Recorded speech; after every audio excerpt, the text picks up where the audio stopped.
heightened risk for the teachers, especially depending on their ages. As a parent with children who have come to this district, who relied upon this district, who come to the district with the intent of having a fantastic school system,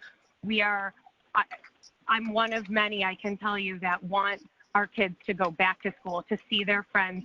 The social aspects are critical for our kids, and the risk of them contracting the virus being so low, if you weigh the pros and cons, I'd just like to put it out there that we would really appreciate that you guys not just close down school and host this virtually, because the kids are going to suffer. Thank you. Thanks, Kristen. Is there anyone else who would like to speak? Hey, yes, actually, Shannon, can I say something? Sorry. Go ahead. You can go ahead. Would you give us your name and your town? Shannon, it's Philip Furs at Manchester. I can't get on I'm on the phone, not on the Zoom. Okay, no worries. Go ahead. Okay. Sorry. Hey, I just wanted to follow up on just my opinion. And again, talking to a number of parents, I say a significant amount of parents, and I say, look, fully acknowledge this is incredibly difficult. I don't think but getting the right answer is, I don't know what the right answer is, but I would say, I would like things be based a little bit more. I understand it's very fluid too, so I completely acknowledge that. But with that said, I would like things to be talked a little bit more in terms of what we do know with certainty versus and that can't change, but what we know. So reiterating what the previous parent just said, statistics are pretty straightforward about where this lies for the 4 to 17-year-old student, in that your likelihood of contracting and passing from this is lower than the flu. So the concept of, yes, do I want any of my kids to get this? No. I understand they're potentially petri dishes, and that's a different issue. But the concept that we're going to be able to run anything from a school standpoint and not have one kid get it is somewhat unrealistic. So that would be my first point. So I think there's a lot to be said for trying to go back, because so that'd be point one. Point two, I think what is lost in a purely virtual education system that I think is being underplayed, but there's more studies coming out by the day, such as one in Huffington Post, is the mental toll this is taking, in particular on school-age children. And that damage is lasting. And so you can pull the stats, you can pull up the depression stats, you can pull up the isolation stats. So that needs to be at least in the conversation. I'd like that to be part of the conversation. I think Patricia pointed that out last week about the socialization aspect. So those are, I think, are two of my main points. Phil, I can leave it. Phil, Yep. I'm sorry. I'm going to ask you to speed it up a little bit, because you're already over the 2 minutes. And I know we've got other people who want to speak. I'm good. We've got a super long agenda. That's good. No, my bad, Shannon. I'm good. Okay. I'd like to say something if I could. Yes, please. Sure. My name is Andrew Burnett. I teach second grade at Essex Elementary School. And I can tell you that both as a parent and as a teacher, I'm really concerned about the environment the kids are going to be returning into. I think we all can say that we want the kids back in school. I know I want to be back in school. I want everything to be back to normal, but it's not. And I'm really worried about the emotional toll that it's going to have on the kids, because the environment is going to be so different. They're going to be socially distant from each other. They're not going to be able to do partner work. They're not going to be able to share materials. They're not going to be able to play together in a group. It's going to be really hard to do any collaborative work. We're not going to be able to have typical meetings together on a rug. There are so many things that are just not going to work yet. I think there will be time, but this is not that time. I mean, the kids, if they feel safe, they'll feel ready to learn. And I mean, in my particular case, I'm looking at 7-year-olds. And developmentally, just watch what we say. I'm sorry? Can everybody please check their mutes? We have a lot of people making comments that are coming through. So can you please mute your phones? Thank you. So anyway. Sorry, Andrew, go ahead. Oh, that's okay. I mean, 7-year-olds developmentally want to be among their friends. And if they have to sit at their own desk, 6 feet or 4.5 feet or however many feet away from each Thank other. you. It's not going to be an environment they're going to want to be in. It's just not. I think it's going to be more damaging to be at school with all the new standards that they're going to have to be able to meet in terms of distancing, how they get in school safely, how do they have lunch safely. There are so many things. I think they're going to be really worried about their safety as much as anybody. And specifically, I want to know if this learning experience in school, the way it's set up or the way it might be set up, is actually going to be better and more valuable to them than it would be remotely. Thank you. Thank you, Andrew. Is there anybody else who would like to speak? Yes, I would like to speak. Kia Petri from the middle school. Hi, Hi. Kia, go ahead. Hi, I want to address the timeline. We saw the timeline today for how things are going to progress leading up until about August. And there's just doesn't seem to be a lot of time to really work out those logistical issues. The things that I'm hearing from the parents and the teacher who just spoke about the kind of environment that kids are walking into. And so taking maybe a closer look, something I'd like to encourage to take a closer look at what that timeline looks like and when we enter school and how we enter school, because I think the logistics around what the kids are going to be walking into, what it's going to look like in the classroom, and allowing that time to prepare for that, I think is key in order to allow parents to get what it is that they want for their kids, which is that environment where they can socialize with their kids. So I'm a little concerned about that quick timeline for the start date. Thank you. Thank you, Kia. Thank you for bringing that up. I think we have time for one more. Would anybody? Hi, my name is Tamara Lipoff. I'm a mother of a kindergartner and a second grader, or rising. I'm a physician at Beverly Hospital. I want to first say I'm super, super, super impressed at how Massachusetts has done with managing COVID, how low our rates have been for the past 2 months now. So I think it would be great if our goal is back to school and figure out how to achieve that. I think if you look at what daycares have done that have been successful, trying to figure something out, but I think the goal of back in school safely for everybody has to be the way to phrase it and figure it out together. But unfortunately, we're not going to have everything in place. But I think you're going to have to do some learn by doing and following what other people have done. I think in states that have much higher rates than we do, then I think you have to be more hesitant to go back. But I think that Massachusetts has done a great job, so we should celebrate that we've done so well and figure out how to continue that. So that's just as a mom and a physician, I wanted to make sure that I put that out there.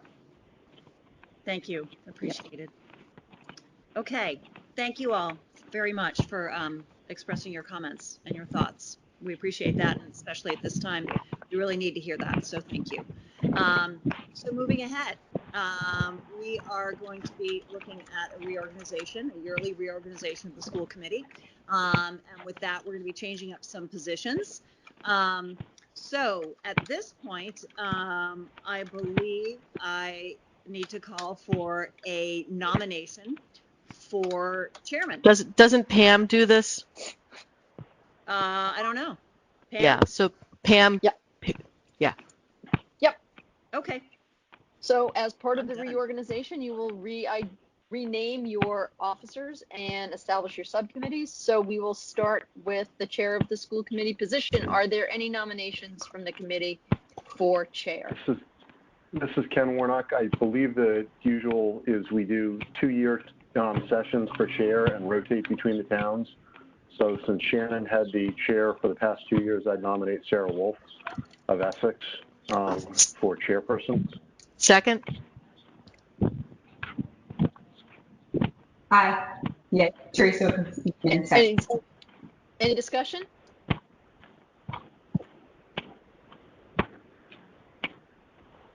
Sarah, hearing no discussion, any last words? Shall we move to a vote? Sorry, Ken, go ahead. No, I was just asking if Sarah had any comment. I thought I'd wait until you vote. Okay.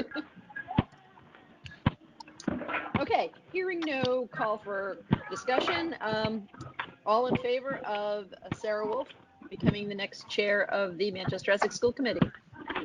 Signify by saying aye. Aye. Aye. All opposed?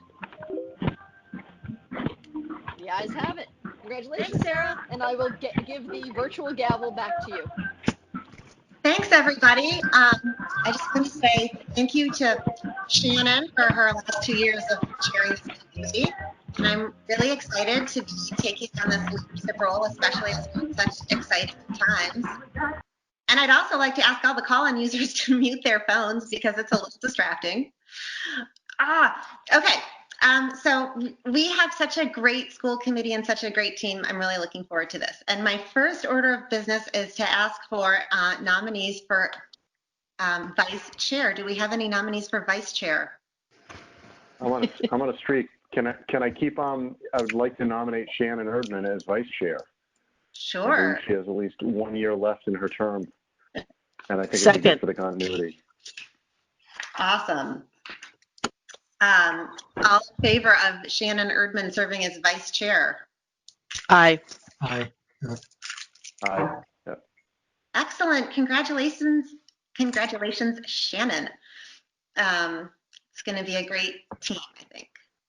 So then we need to look at our committees, and I just want to do this kind of quickly because we do have so much really important work to do tonight, but in order to do that important work, we need to make sure that we're splitting up the duties carefully. And so the first, let me go, I'm going to go in this order. So first we have Finance Committee, and Shannon and Annie have both been on the Finance Committee, and I would suggest that Shannon and Annie both continue on the Finance Committee for this year. Are we all okay with that? Sure. Okay, I'll take that as a yes. And then negotiations, we will have, usually we only have to do negotiations when we're making a new contract, but this year there will also be some negotiation issues around the COVID situation, and Ken and I have been serving on the negotiations committee, and I think that I would like to propose that Ken and I stay on the negotiations committee. Everybody's good with that? I'm in agreement.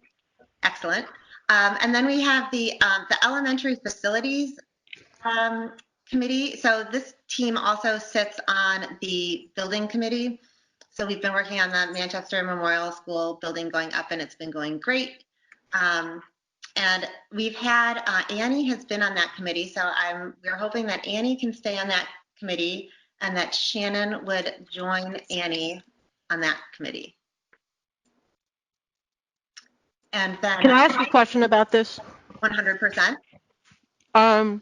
Is Matt online and is he sworn in? Is Matt Harrington on the line? I don't think Matt is on the line, and at this point, he has not been sworn in, and he is looking to liaise with Greg at some point this week to be sworn in. Okay. Okay, so we have, so Matt Harrington has been elected. We're looking forward to working with him, but he's not here tonight, so I think we need to go ahead without him, and we'll fit him in. I'll talk about that at the end. So, so for now, we'll have Andy and Shannon on the building committee. And actually, so once Matt gets sworn in, I would like to have him also join that building committee. I think he's got some expertise in that area that would be really useful. I think we should talk about that in terms of voting members, so we can take that offline. Okay. And then we have the Policy and Communication Committee. Eric has been on that, so I would like to suggest that Eric stay on that committee and Teresa Whitman join him on Policy and Communication. We're going to have a lot of policies to review and a lot of communication. Do you want a motion to accept the slate as proposed? Yeah, could I please have a motion to accept the slate as proposed? So moved. I will second. All in favor? Aye. Aye. Super. Okay. So that's all I have for reorganization. I don't have a chairman's report. I'm just really excited to be here. We have a ton to do. And I don't believe, do we have a student report? I think he's taking the summer off. Okay. No, he's not on. Okay, no student report. And so next we have the consent agenda.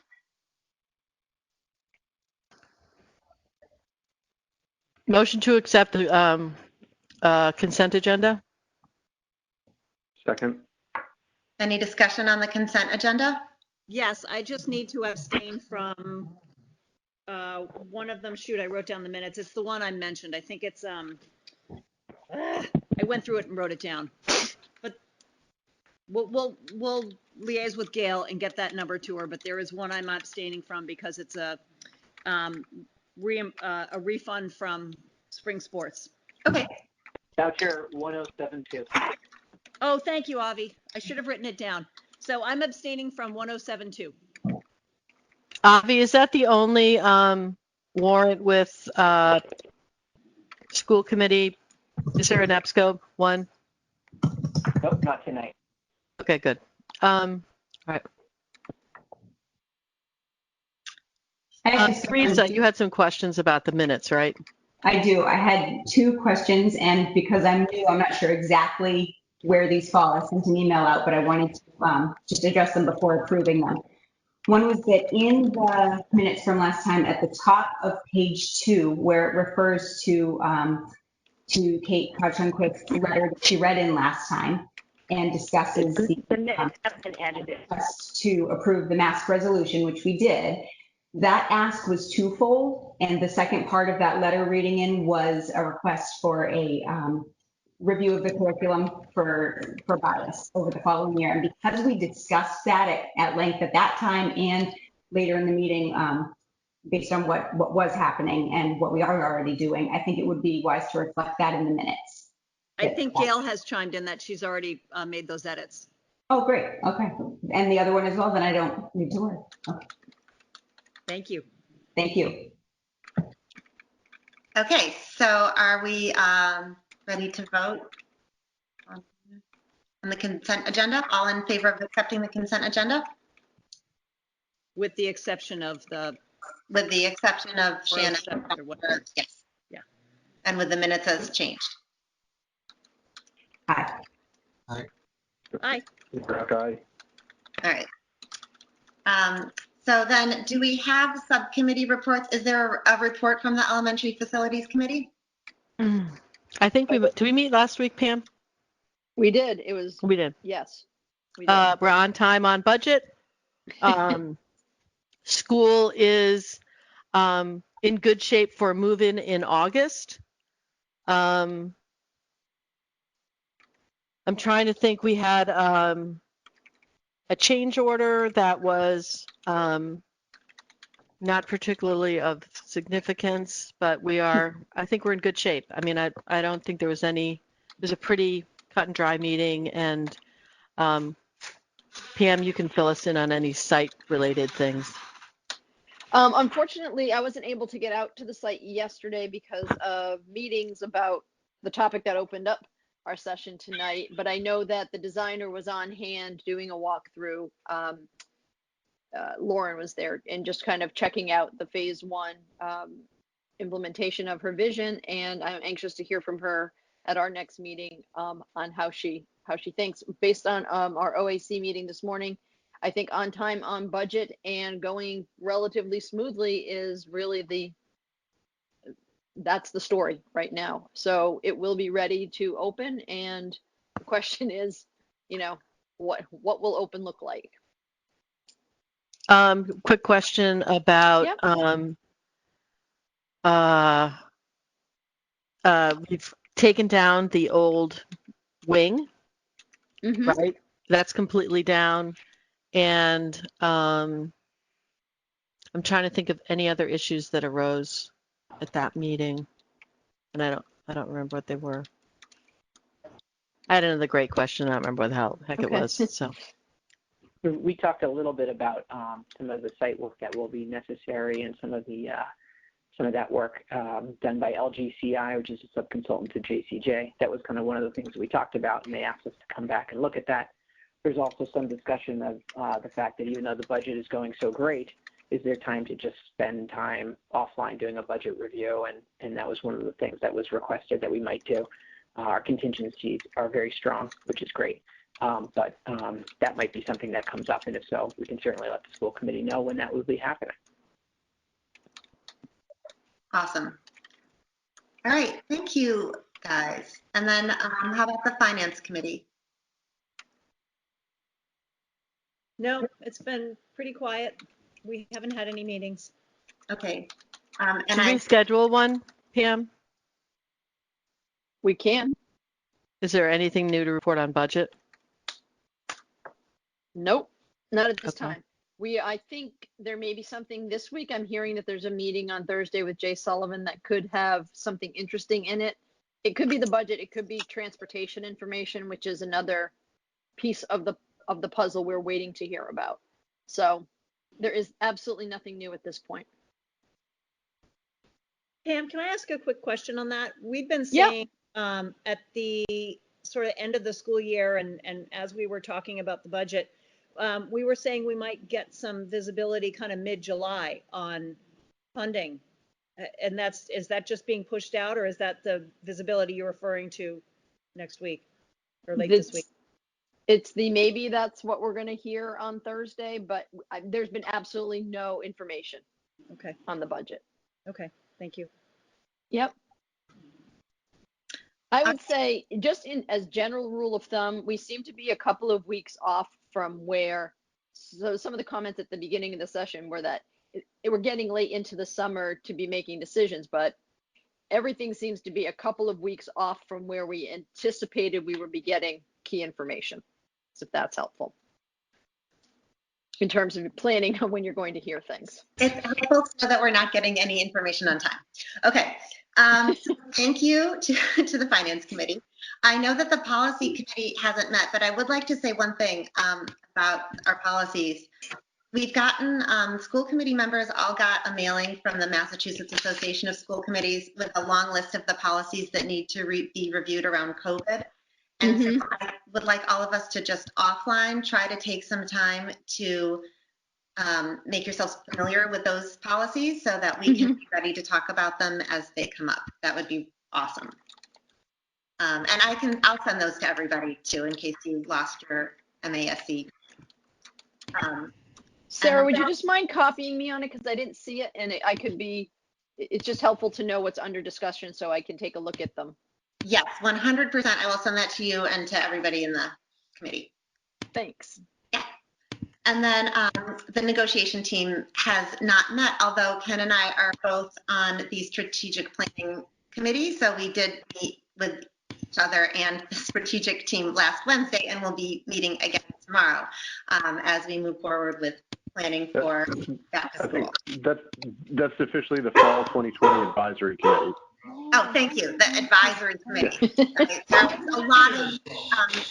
are a lot of. Why didn't she just go outside with Heidi? Yeah. All right. So the next item on our list is the audit information, and Frank Surratt is with us from Powers and Sullivan to provide our audit information. So Frank, I think you are on.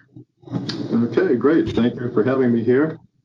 I'd like to start off by thanking the superintendent, the director of finance, and the rest of the finance team for all the cooperation and assistance that we received during the course of the audit. Everybody was professional and courteous. All of our interactions were, and we really appreciate that. The district was prepared for the audit. They did a great job of gathering all the information that we need to complete the audit. And we found that they had a more timely, I would say a robust closing this year. The books are in even better shape than what they normally are. I think it was more timely. There were less adjustments that needed to be proposed to prepare the audited financial statements. And I attribute that to some of the policy and procedure changes that have been put into place over the last several years. I think that some of those are really starting to you're going to see the effects of those, and also with the additional accounting support that you now have, that all of that is kind of coming together. The external financial reporting to DESE, there's a financial report that gets submitted. It's pretty complex and tedious, time-consuming report to put together, and that was submitted to them timely. So that was it's all great from an audit standpoint to see the timely financial reporting and the records being complete and accurate, and that's what we found. We didn't have to propose adjustments to correct balances on the ledgers. We test a lot of transactions. As part of that transaction testing, we found that transactions are being processed in accordance with your policies and procedures. And there's proper supporting documentation, transactions are being charged to the proper account, there's proper approvals on the transaction. So there were no issues noted with any of that testing that we did.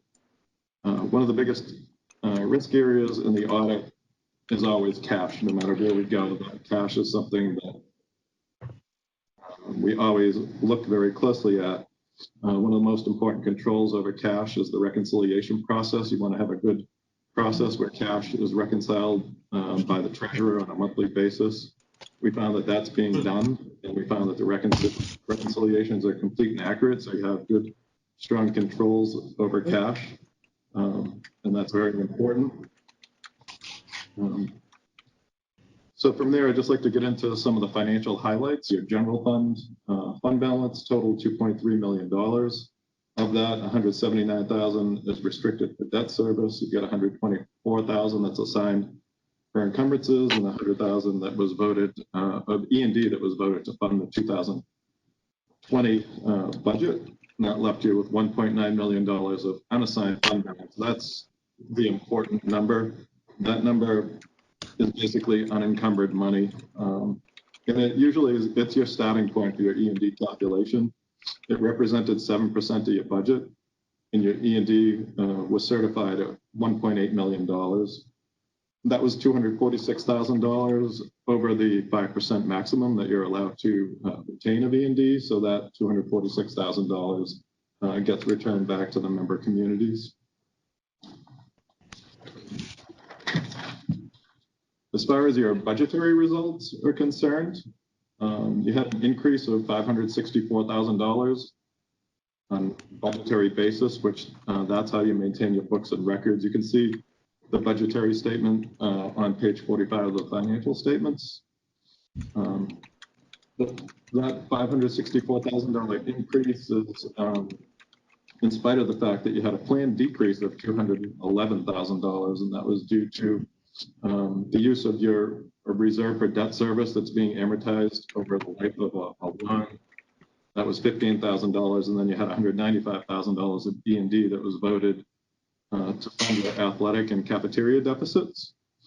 Those planned decreases were offset by the revenues coming in better than expected. Most of that was due to your investment income on the bond proceeds for the Memorial Elementary School project. You borrowed $32.3 million, I believe, on that project every year. 2.3. So you had a lot of investment income, and then your expenditures came in $319,000 under budget. That was related to instructional salaries, about $86,000. Instructional services, non-salary related, were $122,000 under budget, and other student services were under budget by $100,000. All in all, when we look at those results, it's an indication to us that your budget's well planned out. You also have good budgetary controls in place that are working effectively. So you have good controls over your budget, which is something that you really want to have. It's very important. School choice fund, you had $1.5 million in at the end of the year. Last year it was $1.6 million, so that stayed pretty stable. You got in $436,000 of school choice revenue in 2019, and you expended $569,000 to bond issue costs, health insurance, and programs with other districts. And that school choice money is available for appropriation by the school committee without further appropriation by the member towns. Other significant transactions, your other post-employment benefit liability actually increased by $600,000. Frank, can I interrupt you for a minute? Can I interrupt you for a minute? Yeah, absolutely. If Kate Dodge can hear us, we hear your kitchen. So if you could just mute yourself, it would help. Oh, I thought I was. Sorry. Oh, no, please. don't worry about it. That's great. Oh, I'm so embarrassed. Sorry. Don't be. No problem. Thanks, Frank. Yep. So your net OPEB liability actually went up by $600,000, total $23.9 million. Your discount rate was 7.5%. That represents your long-term expected rate of return on your investments. Your net OPEB liability is 7.4% funded versus last year it was 5.5% funded. So even though the liability went up, your funded ratio is higher. So that's actually a good thing. And you contributed another $499,000 to your OPEB trust fund, and that totaled $1.9 million at the end of the year. For your net pension liability, that decreased by $90,000. It totaled $6.3 million. You're part of the Essex Regional Retirement System, which was 52% funded at the end of 12/31/18, which is the measurement date for that liability. And that was down from 55% in the prior year. Your Memorial Elementary School projects, total project budget of $52.2 million. You're anticipating a $12.3 million capital grant from the Mass School Building Authority on that, which represents about 35% of your eligible construction costs. And as I mentioned before, you issued $32.3 million in 2019 to fund the project, and you recognize $1.1 million in capital grant revenue from the MSBA, and incurred $3.9 million of expenditures in 2019. So those are the things that I really wanted to highlight for you from a financial standpoint. And just to summarize, we were able to issue an unmodified opinion on the financial statements. That's considered to be a clean opinion. It's the best you can get. It means your financial statements are fairly stated in accordance with generally accepted accounting principles. Talked about your budget process, having a sound budget process and effective budgetary controls. And the information that we received was accurate, and we didn't note any internal control deficiencies related to any of the financial operations that we reviewed. So that summarizes everything for the financial statement audit, and then I can also talk about the management letter. If you'd like me to go over that, I'm happy to do that. Or if anybody has any questions on the financial statements, I can take those first. Well, Frank, this is Ken Warnick. I just want to thank you for sending the reports along. We got those, and your report is one constant in our summers. So it's good to know that at least the financial footings are solid. So thank you. Yeah, thank you. Yes, thank you so much, Frank. That's always such great news to hear. And does anybody else from school committee have questions for Frank? Do you want to go over talk about the management letter, right? Yeah, the letter too, please. Yeah, that would be great. Sure. So I always like to start off by highlighting the fact that this letter is critical in nature and doesn't highlight all the things that you do well. Unfortunately, it's not geared to do that, but what's really important to know about the letter is that there's no material weaknesses and there are no significant deficiencies in internal control that are noted in the report. If we did find something like that, you would be hearing about it long before this meeting. But the comments that we have in here, we consider to be things to enhance what you do and to try to provide some value to the district for some things that we think can improve the way you do things. We did have one new comment this year related to timeliness of grant reimbursement requests. And the process that was followed in 2019 was to just request all the reimbursements at the end of the year. And I think that there are a number of reasons for that, process, procedure, and also resources.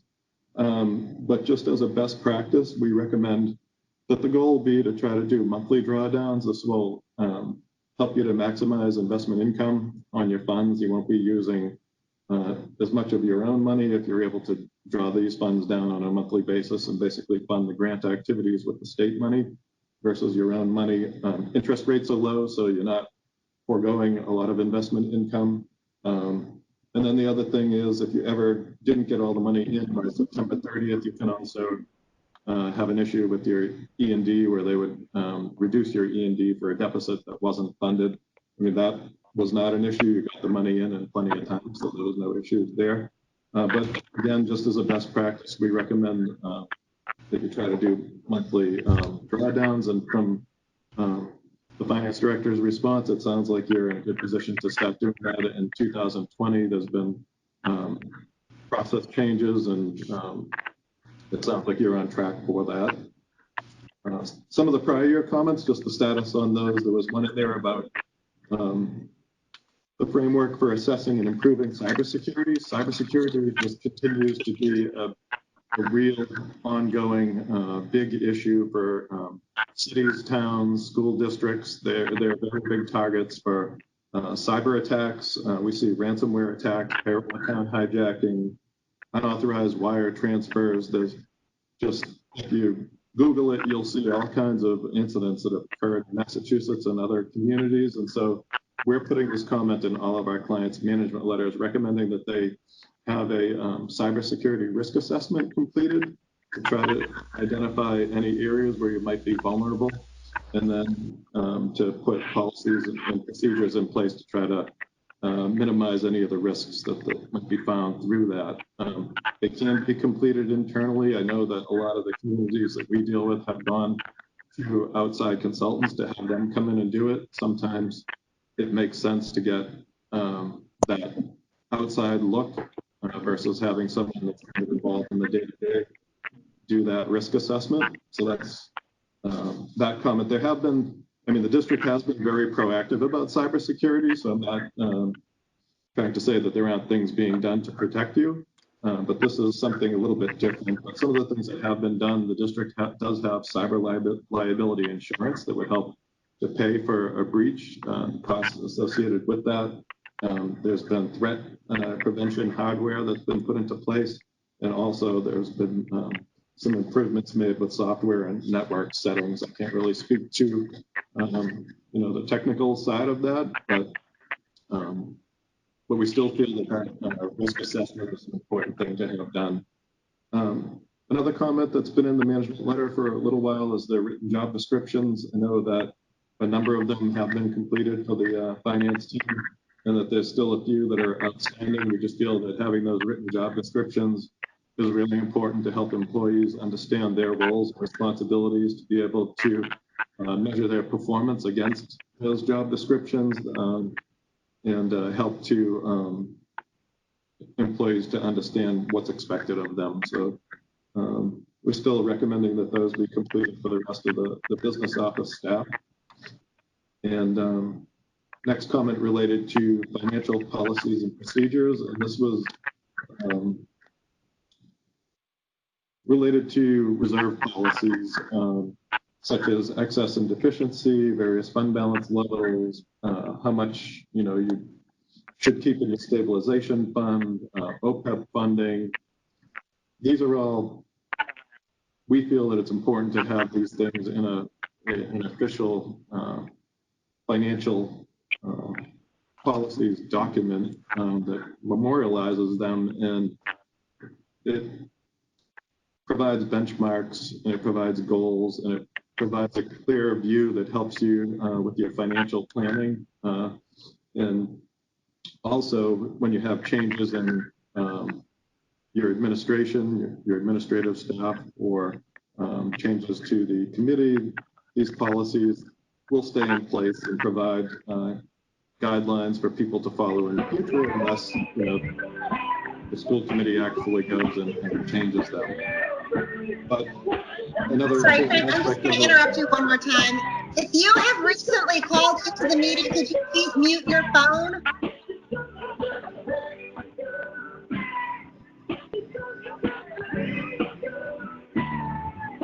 If you are calling user number 24 or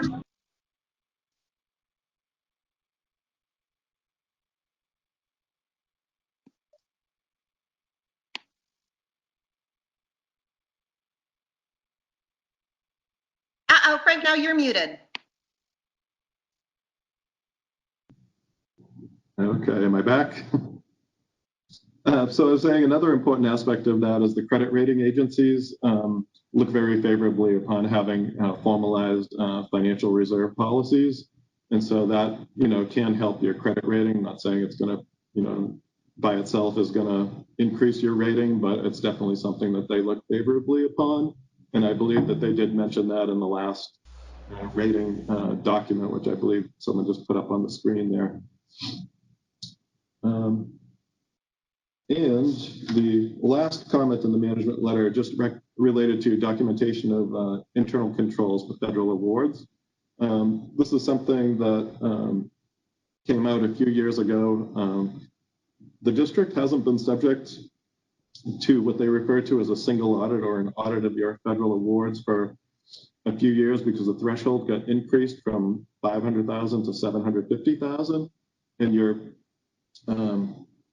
been under that $750,000 threshold. With some of the money from the coronavirus relief, you could potentially get over the $750,000, and that's when this becomes more important, just from a compliance standpoint, because the federal government requires that you have your internal controls documented in accordance with the COSO framework.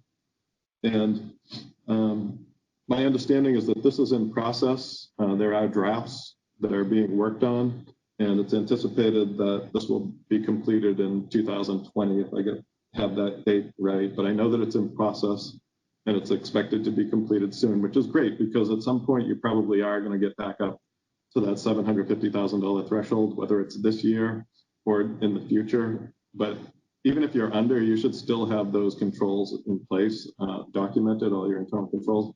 The controls are there. It's basically documenting what you're already doing, but documenting it in accordance with the COSO framework, which is more detailed than what you would otherwise probably document it as.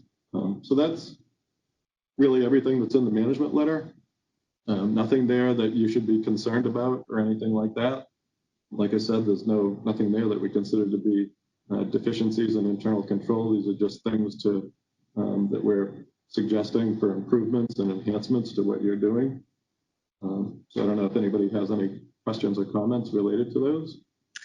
Frank, thank you so much. That's so helpful, and you always make it seem so clear, even for those of us who don't have sort of financially oriented brains. So thank you. Oh, my pleasure. Does anyone on school committee have any questions or comments for Frank? Hi, it's Annie. Hi. Hi, Frank. Good to see you. Glad you wore a suit. So cybersecurity, we're doing, we have the good practices in place, but you're asking for us to do a risk assessment. And I know, Avi, that we've talked about this in the past, and I just wasn't aware of what the dollar amount was involved in that cost. And then I'm just going to go through a couple of these, and Avi, you can respond if you can. The job descriptions I had hoped to never see again, but I'm glad to see that we've got some good progress. And that sound is not me, so I don't know what that sound is. But it looks like the policy subcommittee has some big work to do this year, which is to finish up the job descriptions and then also to review what Avi has in place for policies for the internal controls, the 40 documents covering internal procedures in the central office, and that has to be reviewed and approved by the school committee. So if we do those two things this year, will those two comments come off the letter? And I will take my answers off a line.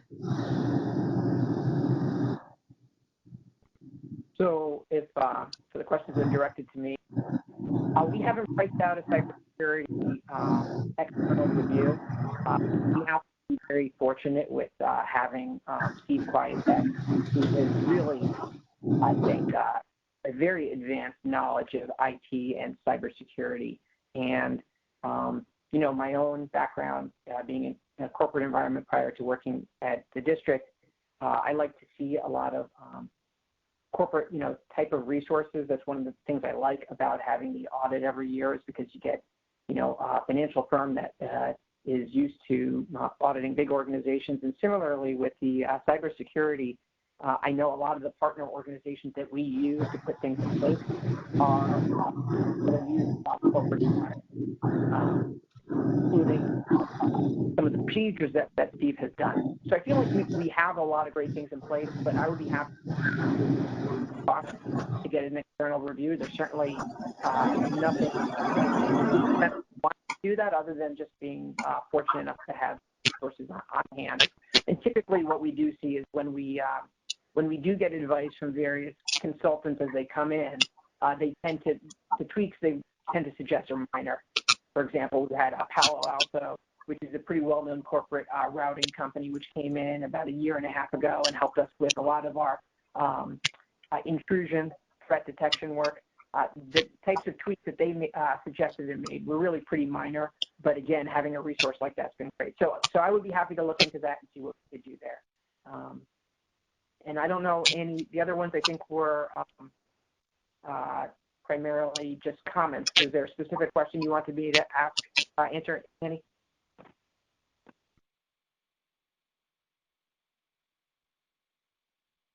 No, I'm good. I just, I didn't know if you wanted to, you did respond in the letter, so I see that, but I didn't know if you wanted to speak to any of the other things, but I'm good. Thanks a lot. If I, at some point, do want to make a couple of very quick comments about some of the other things in the letter. I think first, if you've been through this process or seen any of our management letters from, I would say, the 2000 through 2010 period, and I know my predecessor, who came right before then, was an accountant who had a lot of experience and put a lot of great procedures in place. But the types of things that were in the management letter at that time that she was contending with were really about building an organization from a financial standpoint that could do some of the really important basics that Frank talks about that tend to lead to your risk areas. By the time we started here, we were really dealing with cleaning up our procedures and getting into more nitty-gritty things, and we've taken a lot of things off the letter. My priority has always been on the financial and accounting. And I think having the school committee support from having someone in the business office who can provide some of that accounting support, which we did about 3 years ago, has made a huge difference. With the first person who was there, what they helped me to do was to document every procedure that we do. And what was great was that when the new person came in, Tom Kudo, who actually was a former auditing manager himself, he was able to get up to speed very quickly because we had so many of those procedures in place. So I really feel like one of the best things I'm most excited about is that we have a lot of documented procedures that help to get people up to speed and help, in the event that, someone else needs to take the reins temporarily, we can do all of those things to keep the business running. But the ones that I think that are mentioned that are still outstanding, which are a little bit more on either some HR procedures, which are certainly important, but more importantly, I think this financial policies item, I just want to bring it to your attention that when we did have a credit rating by S&P, when we did the bond issuance for Memorial School, we issued about $35 million net of premium. It was $32 million of bonds. We were upgraded to AA+, the second highest below, the one step below AAA. And there are two reasons why we're not a AAA, one of which is that we can't be above a member town, and we have one of our member towns that's right with us at AA+, I believe. And the other is that, and that's because they provide about 85% of our funding. The other is they do see these financial policies as very important because they like to see them as a ways to insulate the organization from any specific person and be more about how the organization does business. So what was interesting is that in the report, they noted that all of the types of procedures that they would want to see in those policies are in fact in place. We talked about things like how we manage reserves and how we do multi-year budgeting and some of the ways we report back. Those are the types of things that we're really already doing. And much like Frank talked about with the COSO framework for the federal standards, these are things that we have put in place, which is great. Now it's just about documenting them and voting them, which is sometimes a little bit more cumbersome, but in a way can be low-hanging fruit. And we plan to reissue debt next winter for a remaining portion of the Memorial School project. It would be great if we could make some progress. Obviously, we have some other priorities in the next 2 to 3 months, but given that we do a lot of these things already, I think maybe a couple months of consistent work after we get started with school might help us to enter into the bond issuance phase next spring with yet one more item checked off the list.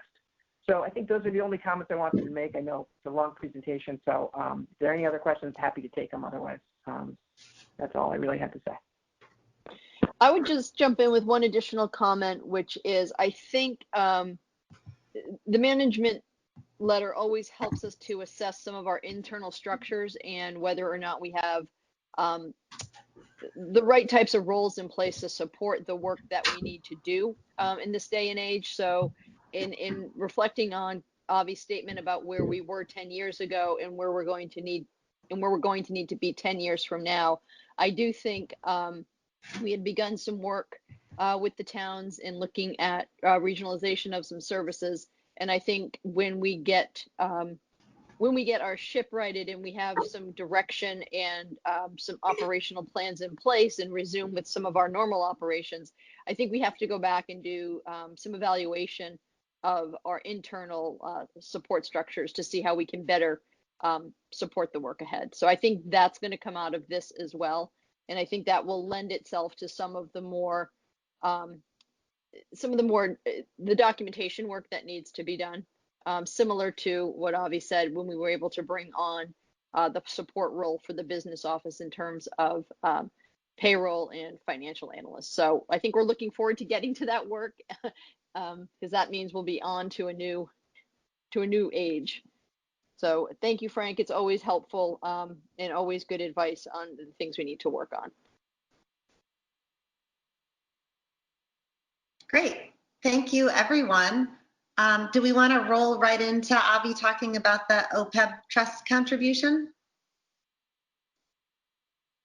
Sure, I'm happy to do that. So Frank did touch upon this. I'm going to try and keep it quick because I know we have a full agenda. OPEB is other post-employment benefits, and in our world, that's retiree health care. It's mandated by the state for anybody who retires with pension eligibility, and pension eligibility is mandated by the state. So this is something that we just need to do. As you know, healthcare is always something that we're looking very carefully at.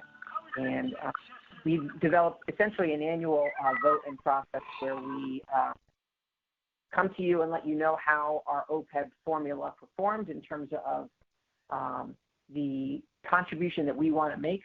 As a reminder, we're required to pay the benefits that are due in the current year for retiree health care, which we do. I believe it's around $900,000 per year, and it's growing just like our other health insurance at the typical rate. We have kept those costs down by moving all eligible retirees to Medicare as the first payer, so we're only on the hook for a supplemental plan, which is much less, which is great. And Medicare tends to be much more stable in terms of growth rates, unlike the type of thing we're always talking about in budget season for our active employee benefits. But our district made some efforts many years ago to start pre-funding our OPEB liability, just like the state and a lot of counties are doing for pre-funding their pension liabilities. And so what we agreed to was a formula that's in the teachers' agreement through a really collaborative process with the Teachers Association, where they stepped up and worked with us in a great collaborative effort to find ways to restructure health insurance and use that savings to go into the OPEB trust to pre-fund future benefits. Those pre-funded dollars can be invested at higher rates of return. As a school district, we're really restricted to make sure investment items do not earn our high rates of return because they're considered risky. But there are certain exceptions in Mass General Law, and funding OPEB is one of them. So we put our money to the same pension management organization that manages the state pension.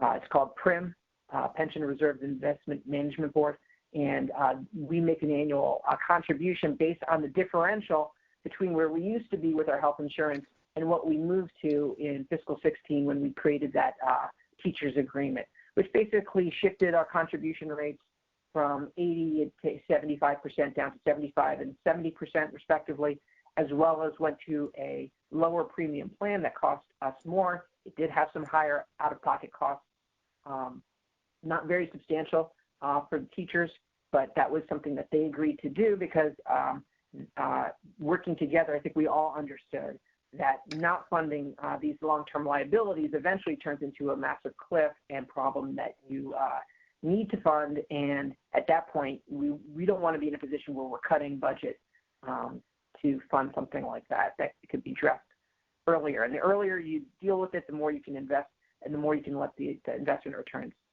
do the work for you.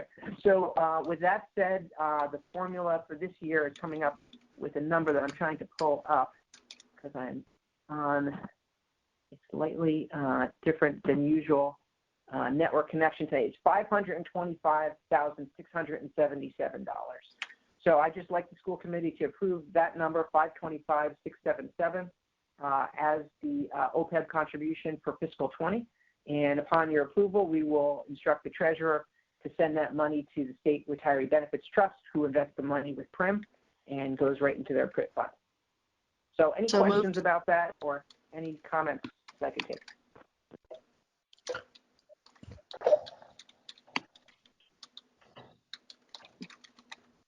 Annie made the motion. Second. Annie made the motion and somebody seconded? Shannon. Shannon seconded. Any discussion? All in favor? Aye. Aye. Warnock, yes. That's a good way to do it. Erdman, yes. Whitman, yes. Wolf, yes. Burke, yes. Cameron, yes. Right. So Avi, that moves that number, and I apologize for asking a question about this, but I know that you had the letter that went to the towns.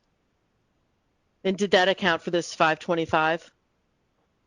No, because that goes out prior to town meeting, and the way this formula is derived, we basically take the savings between the old plan and the new plan based on the exact cost that we pay every month. So it's really not until we pay the June invoices that we have the final number. For that letter, we did an estimate based on budget. This is the actual number. They're pretty similar. And the only last things I would say about this is, this puts us on track for $2.9 million into the trust fund through fiscal 21. And we've moved our annual contributions from about 66% of what an actuary would require when we first started this new plan up to 94%. So again, this is just another thing that really the credit agencies appreciate. I think it's going to benefit all of us when we get to a situation that as these bills come due, we have the funds to pay for them. And it also ends up reducing taxpayer exposure by allowing the funds to grow at normal investment rates of return. So thanks for the help with that. I just wanted to say that, a lot of people listening in to talk about what happens in the school year, but this is a significant accomplishment for the district and puts the two towns and taxpayers in it's a much more secure position. So I want people who are here there's a lot of people on the line, they should know that this is very good work, and to know that we're where we are is very comforting, knowing that it's going to be a huge hit for many, many other districts when they have not funded these liabilities in the future. So thank you, Avi and Pam. Thank you. Thanks, everybody. So Pam, you want to dig in? Sure. Just give me 1 second to stop sharing one thing. We have one other financial item before we get started to do that. I know we want to get to the other items at hand, but we have it pretty important. It's about the bond issuance. Yeah. Is it too dense to put on the screen, or should I put it on the screen? I just sent around the language moments ago, and so if you do have the opportunity to put that on the screen, I think that would be great. I don't know if you're able to pull it from the email or not. But either way, I can do a quick. I cannot do that in an efficient way. I'm sorry. No, that's no problem. Don't have it prepared. No, and we just got it from bond counsel yesterday, and we're going through a little bit of a network overhaul, so I wasn't able to get it out much earlier. But basically, what I'd like, I just want to give a very quick overview of what's happening with the bond restructuring. Sorry, and then ask you for your vote to support it. Basically, we have two sources of bonds that we issue, and they're for our two school construction projects. One's the middle school, high school. It was a $49 million project. We bonded $32 million of that, which is taxpayer paid over 20 to 30 years, depending on the issuance. The rest came from MSBA, and we refinanced the biggest tranche of that $25 million already. We were able to refinance the $5 million tranche, which is a 20-year issue, and that's going to save us about $30,000 per year for the remaining 10 years. So it's about $300,000. It carries an effective rate of 0.6289%, and this is just one of those things where when the economy. No, I came out with boiling hot. Yeah, when the economy is down and the economy. I'm sorry, can I interrupt for a second? Yeah. If everybody could check their phones, anybody who just joined, your mic is open and we can hear you. So it's really difficult to listen to people who are speaking when we've got all this kind of nonsense going on in the back. So can you please check your phones and make sure you're muted, especially those of you on cell phones? Thank you. Thanks, Shannon.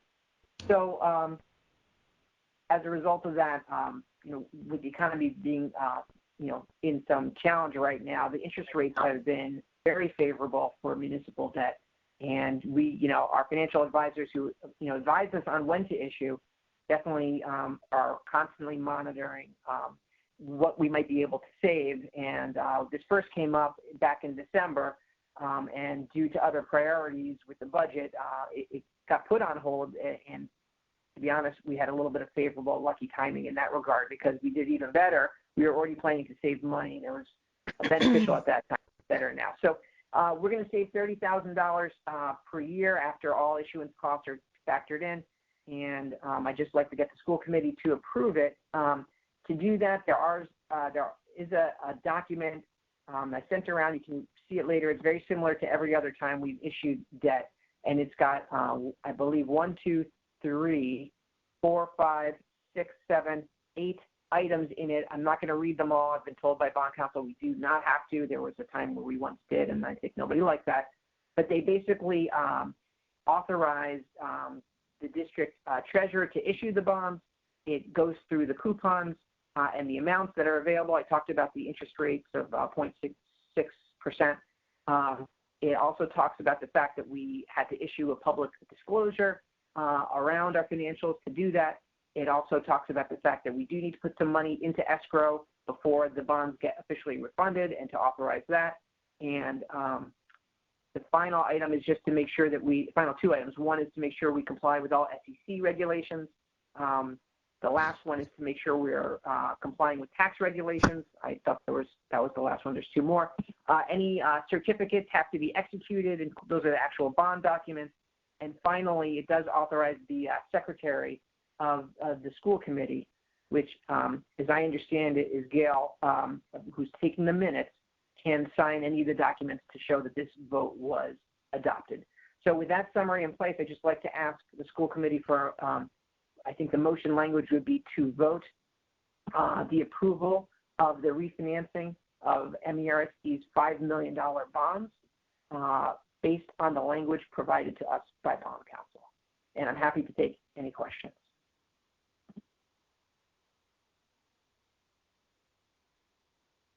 So moved.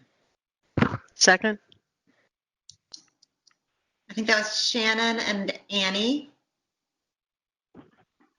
Is there any discussion or questions from Avi? Okay, so let's vote. Wolf, yes. Warnock, yes. Whitman, yes.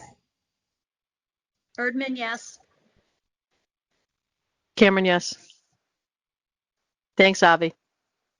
So last item, and then handing it over, is that the signature documents, which are much more cumbersome, which we do not need to review currently, are typically signed by a school committee chair. Now that that's changed, I just want to make sure, and we can deal with this offline, that we will need to have, if Sarah is in town to sign, I can deal with coordinating offline. In the event that she's not able, we would need to vote somebody different to be school committee chair for that purpose. Just not knowing that that vote was going to happen tonight, I did not realize that. And I need to make sure that Gail is also available this week. And I can coordinate offline for a time to sign the documents. Gail's signature is just to the fact that the vote occurred. So, Sarah, Gail, any concerns? If not, we can move on. I'm in town all the time, Avi, so it's no problem. But I'm sorry that we surprised you with the vote tonight.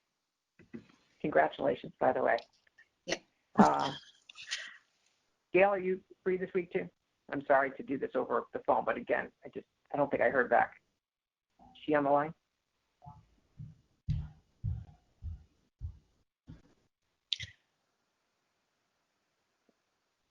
So, not knowing, I think the only other thing to do would be to, if somebody else is going to take the minutes, then we could vote that person to sign the bond documents, sign the vote attestation. So She's on the line, Avi. Okay, great. All right, so then we're just going to keep it as it is, and I'm done with my agenda. So thank you for indulging me, and I'm going to put myself on mute. Thank you, Avi.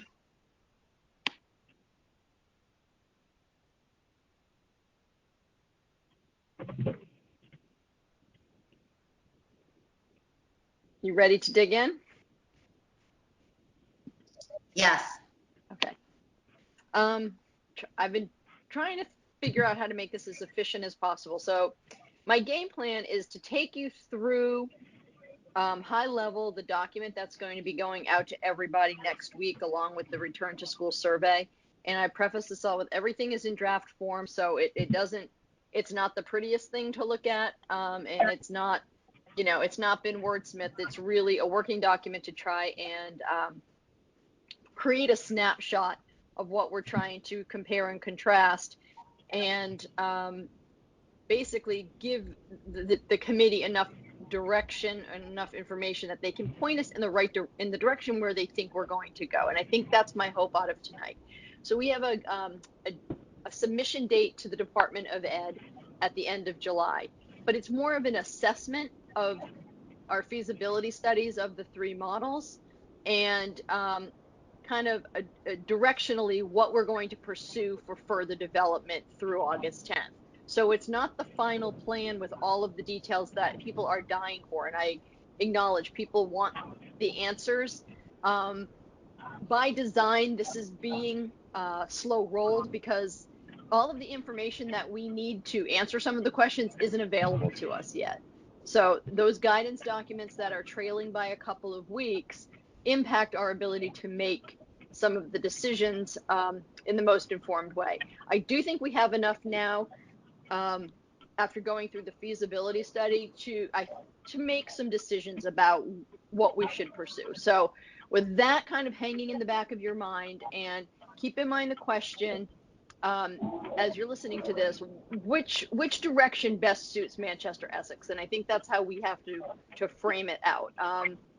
And I'll build in some assumptions along the way. So to Phil's comment earlier about, using the data and letting that drive some of the decision making, I agree with him, particularly around the feasibility of bringing kids into school. I think we have to look at the numbers, and I think we have to start the whole process by assuming that the safety guidelines by the DESE have been endorsed and approved by pediatricians and drafted with medical experts. So they are being endorsed by professionals as being safe. That being said, that doesn't account for all of the confusion and misinformation that exists in the bigger space of our country right now around COVID. And I think that can't help but play into people's analysis of what's before them. So we've got a pretty confident local group that thinks if we follow their guidance, we can create safe environments given the current state of the virus, but knowing full well that where we are in September may not be where we are today. So again, that concept of fluidity, using the medical science to create the guidelines. Therefore, if we use the guidelines, we're creating a safe environment. So I just want to preface that. So safety is the backbone of all of it.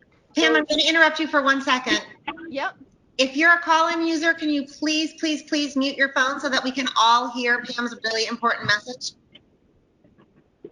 I think it's a cell phone that doesn't realize that we're talking about this on chat. So everybody on a cell phone, please check your phone. Take this moment to check your phone and mute it, please. Thank you. I just muted the two open ones that I see. So anybody who's on, so Avi and I think Joanne may know, if you're on under the MERSD account, I think you can monitor the participants and mute them down if you see an open mic. I can't do the two things at once right now. So thanks for your help on that. Okay, so assuming medical guidance has driven the safety guidelines promulgated by the DESE, therefore, if we follow the DES guidelines, we are creating a safe environment, at least given the structure that we have from our state government. So basically the charge was, and this is, I'm going to go through it because we have about almost 100 people on the line. This is a record for us. I'm just going to go through a very quick snapshot of what we were asked to do. So we were asked to prioritize in-person learning. So come up with a game plan for bringing kids back to school in accordance with the guidelines, knowing that our default mode is remote learning. So we're actually doing two plans at once, which is we are going to be fully prepared for remote at any point in time, while also having a plan on the shelf to return to in-person learning. Now, I understand there could be some debate whether that's going to be, September 2nd, September 15th, October. We may not use this plan into the fall, or we may use it at the end of August, depending on what the conditions are. But we need to be prepared for both. So just kind of keep that in mind as we're thinking through what in-person models might suit us, because there will be a time and place when we do have to return to school. So this won't be for naught. We're going to have something in play, because I don't think it's realistic to think right now that everyone's going to agree that we're just sitting it out until the virus is over and the vaccine is found. I think there's going to be a continual push for us to have something in place to bring kids back if we can do so in a safe manner. So we were to look at three models: in-person learning, so the concept of bringing all the kids back into school for a regular school day in accordance with the guidelines. And those guidelines, big snapshot, 3-foot social distancing, required masks for students grades 2 to 12, and required masks for staff. So last week we went in depth on the logistics of physically bringing back kids into the building using a range of 3 to 6 feet. And the summary there was we could get to about 4.5 feet on average, 3 feet in some locations, and do so at the elementary school by returning to the common schedule: one classroom, one teacher, perhaps an assistant, but one group of students. At the middle high school, it became clear very quickly that there was no way we could get kids back into regular class schedules with 20 kids in a classroom under those guidelines. So out of the gate, to go back to in-person learning with all the students, 800 kids in the building at the middle high school at one time, we would be looking at subdividing the groups into a green group and a white group. And on one day, kids would be in their classroom with the teacher. And on the day that you weren't, you would be sitting in the cafeteria, the auditorium, the library, maybe on the stage, in makeshift spaces throughout the building. So you would be remote learning within the confines of the school building while other kids were in a classroom, and then you would switch off. So that's what we found out about the in-person learning model, bringing back all the kids at the high school, in the middle school. So that presented problems out of the gate. The next model we were supposed to look at, because I think there's some assumption that space is going to be a problem, is a hybrid learning model. So you would be looking at bringing in 50% of your student population at any one point in time. Kind of think that green and white, either day to day, week to week, or some other variation. That's to be determined in the next stage, but some type of alternating model where 50% of the kids are in at one time and 50% are at home. So 50% of your learning would be in person and 50% of your learning would be remote at home, with the teacher conducting both pieces simultaneously. So the concept would be live streaming the classroom out to the home, so you could continue with your group, with your cohort, and be part of the everyday activities, even if you weren't on site. That model allows us to get to 6 feet of social distancing if you implemented it at the elementary, and I think you're still working in around the 4.5-foot social distancing at the secondary level. And then we have the remote learning. So really what we're going to focus on tonight is knowing that remote learning hangs in the background as something we're preparing for all the time. If and when we go back, and maybe if we think about it that way just to get through which model will work for us, if and when we go back, which of these models actually presents the safest, and I would argue we should consider the best program options and learning conditions for kids. I think there's a lot of discussion about safety and getting into the building, but since our discussion last week, discussions that I've had, emails that I've received, they've also started delving into, but what does it really mean to be in school, and can you really paint that picture for us? So let's take a brief look at what school might look like in some of these models. So I think we painted the in-person picture pretty clearly if we try to get all 1,400 kids back at one time. So I'm going to jump to the hybrid tonight because we haven't spent really any time on that, and that may need some explanation. So I apologize. To get everything in a chart, it's going to be very hard to read. I've got some kind of executive bullets we can go through in the end.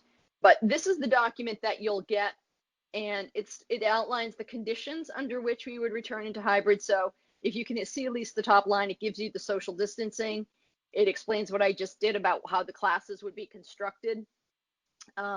It gets into organization of the building if we need to use alternative spaces.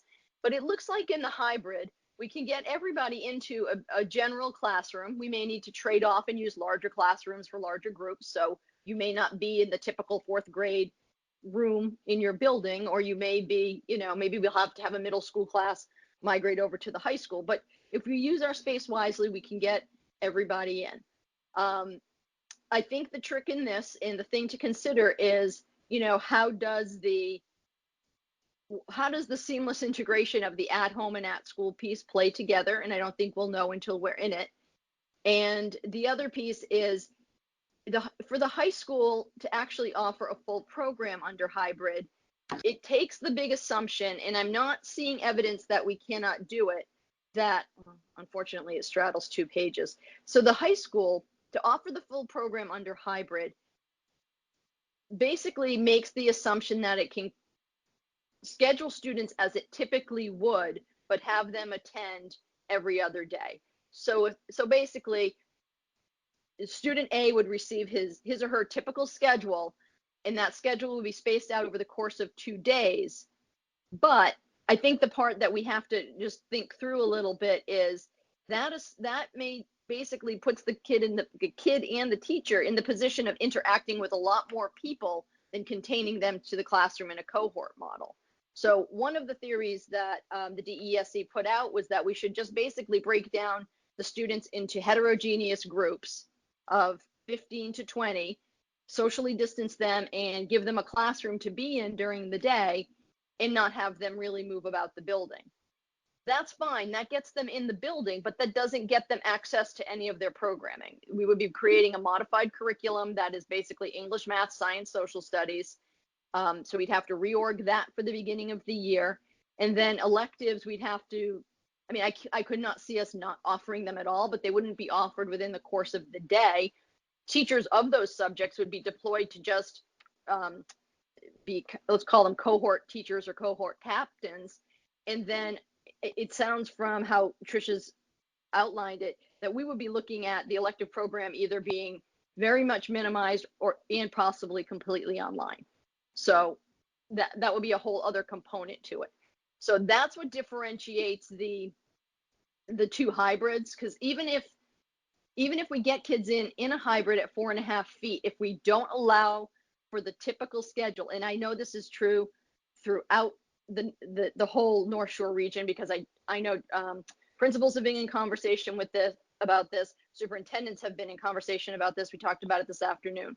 No one has found a way to offer the complete high school schedule in the cohort model. So everyone right now is relying on the fact that we will get the okay to have kids kind of walk about the building and interact with up to 50 or so kids per day, which would put teachers in the range of seeing somewhere between 25 and 50 students a day if we're allowed to do this. So I think that's one of the question areas in this, and I will be speaking with the DPH tomorrow. But collectively, North Shore, the different advisory groups on the North Shore and in the different conversations, this is the direction that most high schools are going for the cohort model, and for the for the hybrid model, to avoid the cohort model and actually give kids the full program. If we don't, for some reason they shut us down on this, again, we'd be back to limited program, which is going to beg the question of remote learning just for access to the program, and if we would want to consider this.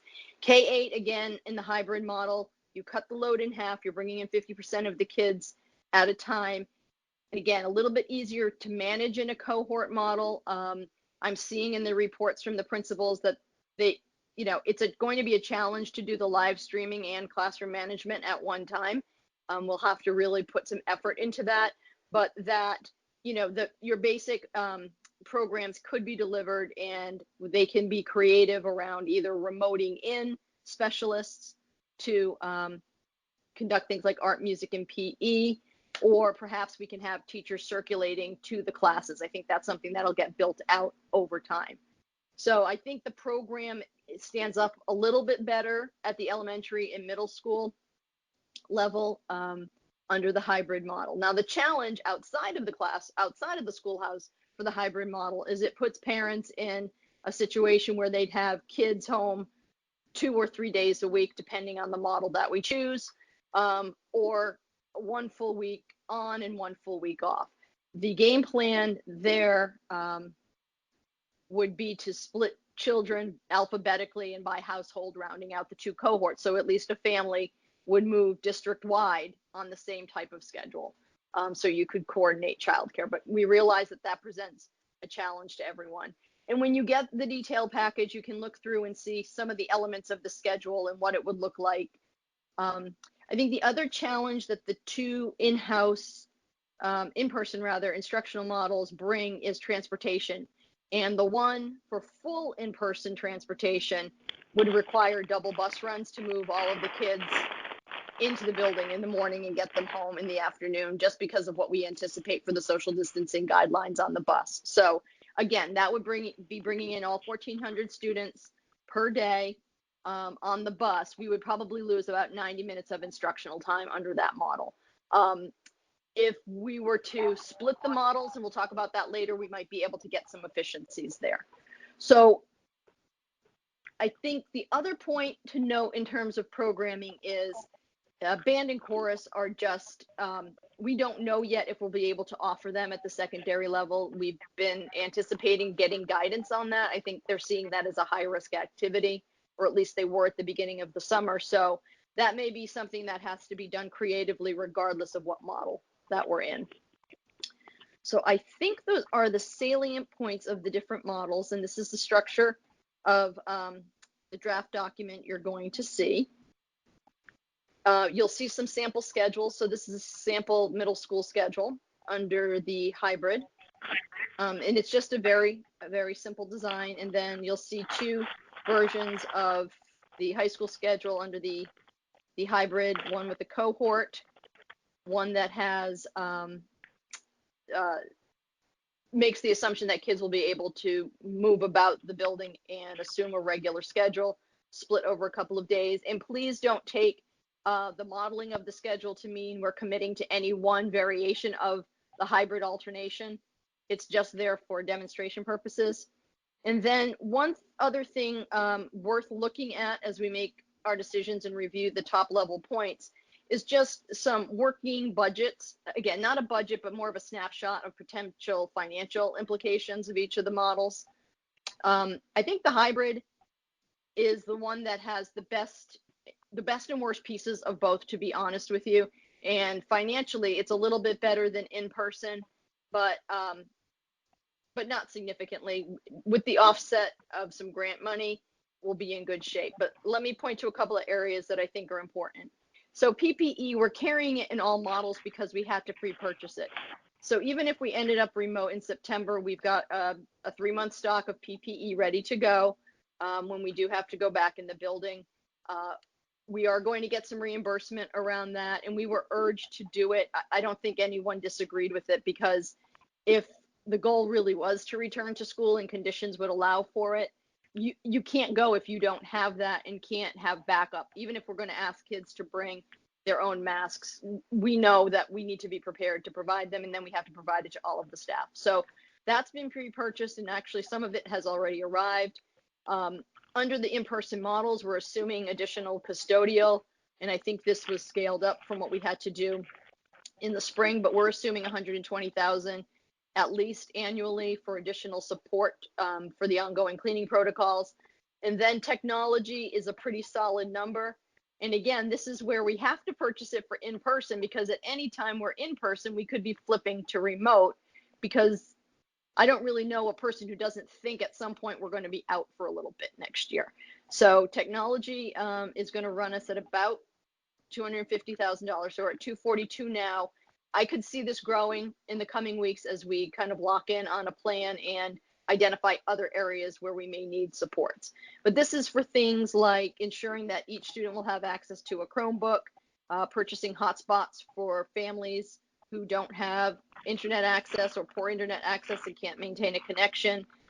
We have document cameras to facilitate teachers being able to put things up online. We had to upgrade laptops. We were relying on VM in a lot of the classrooms at the secondary level. So we had to get to a level of technology that allowed us to provide remote instruction. So that will be true in any of the models.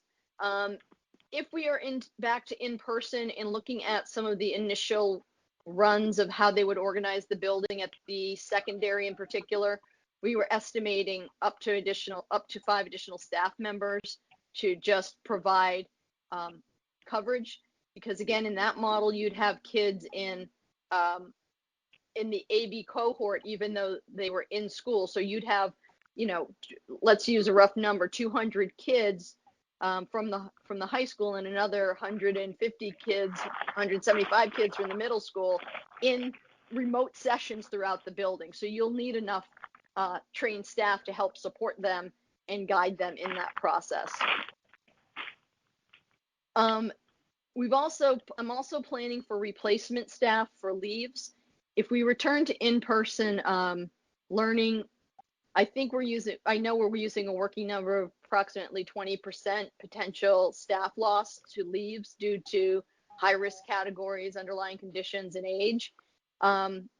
So to do that, we essentially have to have a shadow staff in place. We would move to hire long-term subs. So if you even use the number of 185 a day, that brings you just about to 300,000 to have someone on leave and someone covering that classroom. This also triggers the question of availability of subs and availability of people who are willing to come into these positions right now with the uncertainty. So we just won't know until we know. And I think my big asterisk on this, which I should have put there, is that this doesn't even take into account what happens if somebody has some symptoms and has to stay home, and we really just need somebody to come in for a week or two.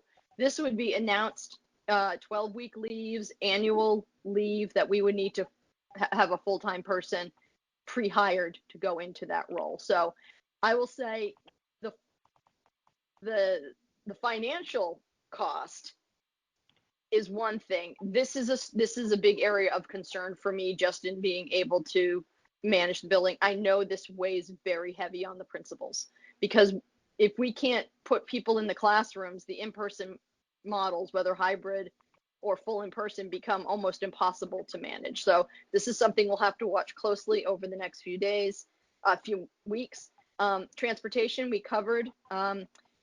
Assuming 400,000 for the total school group, we could probably knock that back. For hybrid, we're not sure how many kids on a bus at this point. So I actually would half that. I will update this going forward. In both in-person and hybrid, even if we are able to drop back the cost of transportation, so fewer buses, I would still be looking to put bus monitors on, and also up the number of monitors in school, because both the in-person models, and you'll see this when you dive into the chart, they're going to require plans for moving students from transportation and into the building in a socially distanced way. Now, they're hourly employees, so maybe over time we can taper back because kids will learn the new procedures and routines. But I know I fielded several questions already just about what is our walking plan protocol? How will we move students safely into the building, to their classroom, and to their assigned seats, so that they're not being kids. You know, it's not that we're assuming they're going to be difficult. They're just going to be who they are and what they should be, which is kids who want to talk to their friends, run and play, and and enjoy themselves. So it's going to take some time to kind of recondition our process and get kids used to it. I have every confidence that our people can do that, and will do that in a kind and gentle way. But I think just general coverage around the buildings, whether it's the bathrooms, which are going to be, that will be a whole new challenge and protocol we'll need to put in place, and just helping kids move about the school in a safe way. So 5 over 3 buildings isn't really a lot of people. So this number could go up, but I'm ballparking it at that. And then the other piece we're looking at, and I mentioned to the staff today in a conversation, we got a 20-page document last night, the first pass on what to do if you get COVID in school. So that whole question of what happens if somebody presents as positive and has been in the building, or if somebody has some significant symptoms and has to be quarantined. So there's going to be a whole protocol that we're going to have to establish on how to manage that. So in talking with the association and talking with Joanne as a representative of the nurses and in our advisory group, I think everyone agrees, again, talking with other superintendents and districts on the North Shore, everyone's making provisions for additional nursing, with a general agreement that we should do a contract because we don't know how the year is going to play out.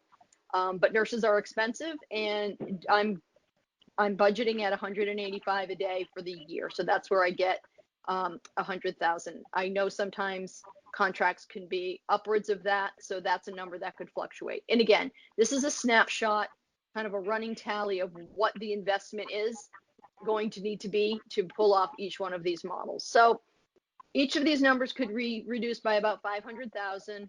We're anticipating state level grants and some FEMA reimbursements. None of it will cover, that we're aware of, will cover personnel at this point. It'll mostly go to defray the cost of the PPE and the technology. So those are some of the numbers behind the models that we're talking about. In this case, health and safety have to drive the decision and what's in the best interests of students and staff. But I don't think you can escape the fact that we still don't know what our budget is going to be yet for next year. And we're looking at a potential of low end $500,000, high end, nearing 2 million, potentially, $1.5 million if we get the grant funds. And who knows, there could be a whole other relief package that comes that helps us to knock this back. But this is what I have in the back of my mind. And once again, this additional 5 is an estimate that could come down. So these are just some ballpark numbers. So that's a lot to digest. And where does it really leave us? So here's what I think we know at this point, and I'm going to lead you guys into a discussion in hopefully about 6 minutes. So health and safety is the first priority. So every model we're looking at, we have to look through the lens of providing health and safety first.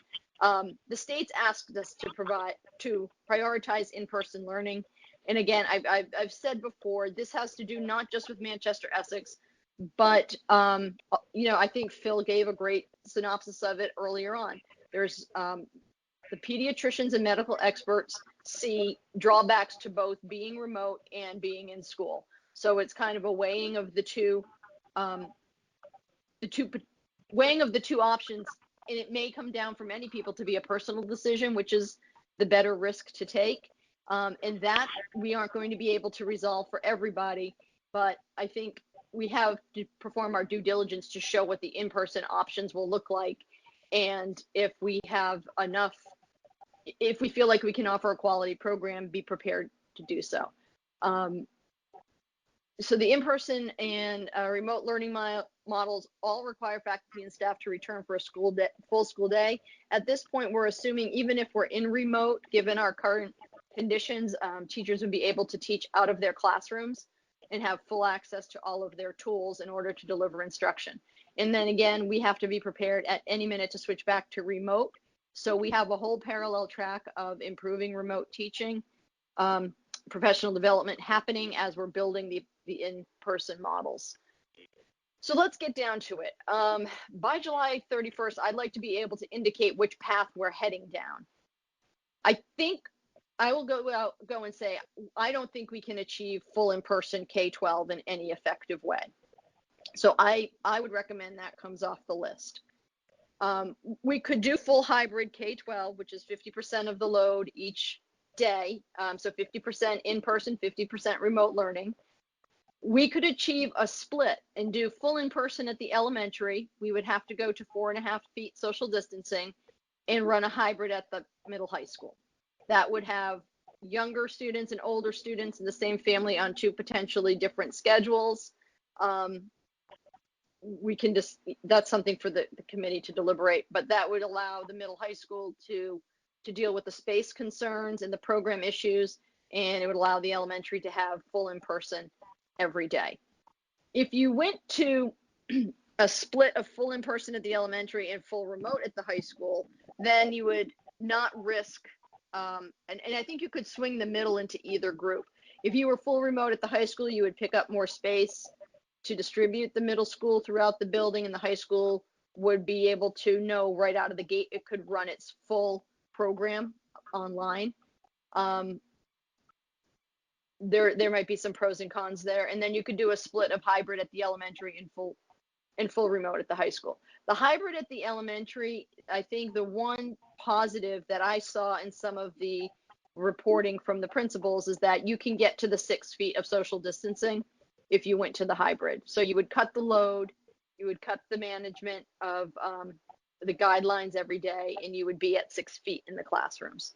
So in full remote, we know it exists there in the background, and it's always an option. But I think if we're trying to focus on which pathway for in-person, I would put my energy into determining one of these scenarios up here. And of course, somebody could add something else to the mix. All models require students and staff to wear masks. And that's kids, the students, they are grades 2 through 12 will be required. I'm going to ask the committee if they would be willing to entertain going above the recommendation that K1 wear masks and make it a requirement that students do wear masks at K1. I think that's a real concern for our staff who work with the young ones. Again, they're young ones, and they don't always realize that they're sneezing or wiping their hands on you. And as much as I think we can help them learn, but I think it would alleviate a lot of concerns and make it more of a level environment for everyone involved. Everything has controlled entry and exit from the building. There are going to be passing plans. There's going to be ongoing cleaning and sanitization of classrooms.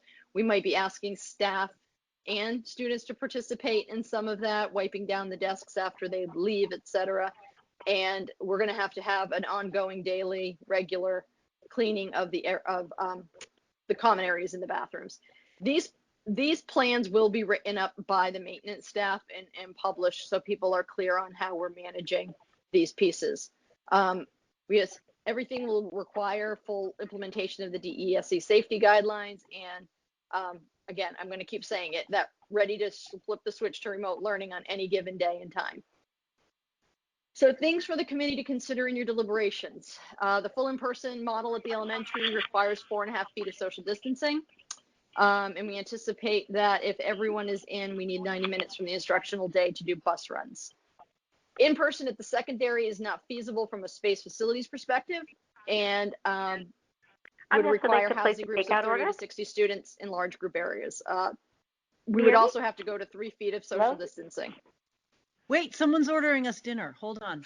Let's see what they're going to order. Whoever is ordering a takeout, can you please mute? Unless you're going to buy dinner for all of us. And the other piece which we have received feedback on, and there's some concern there, it would require the heterogeneous grouping of cohorts, which means you wouldn't have your honors level and your college level.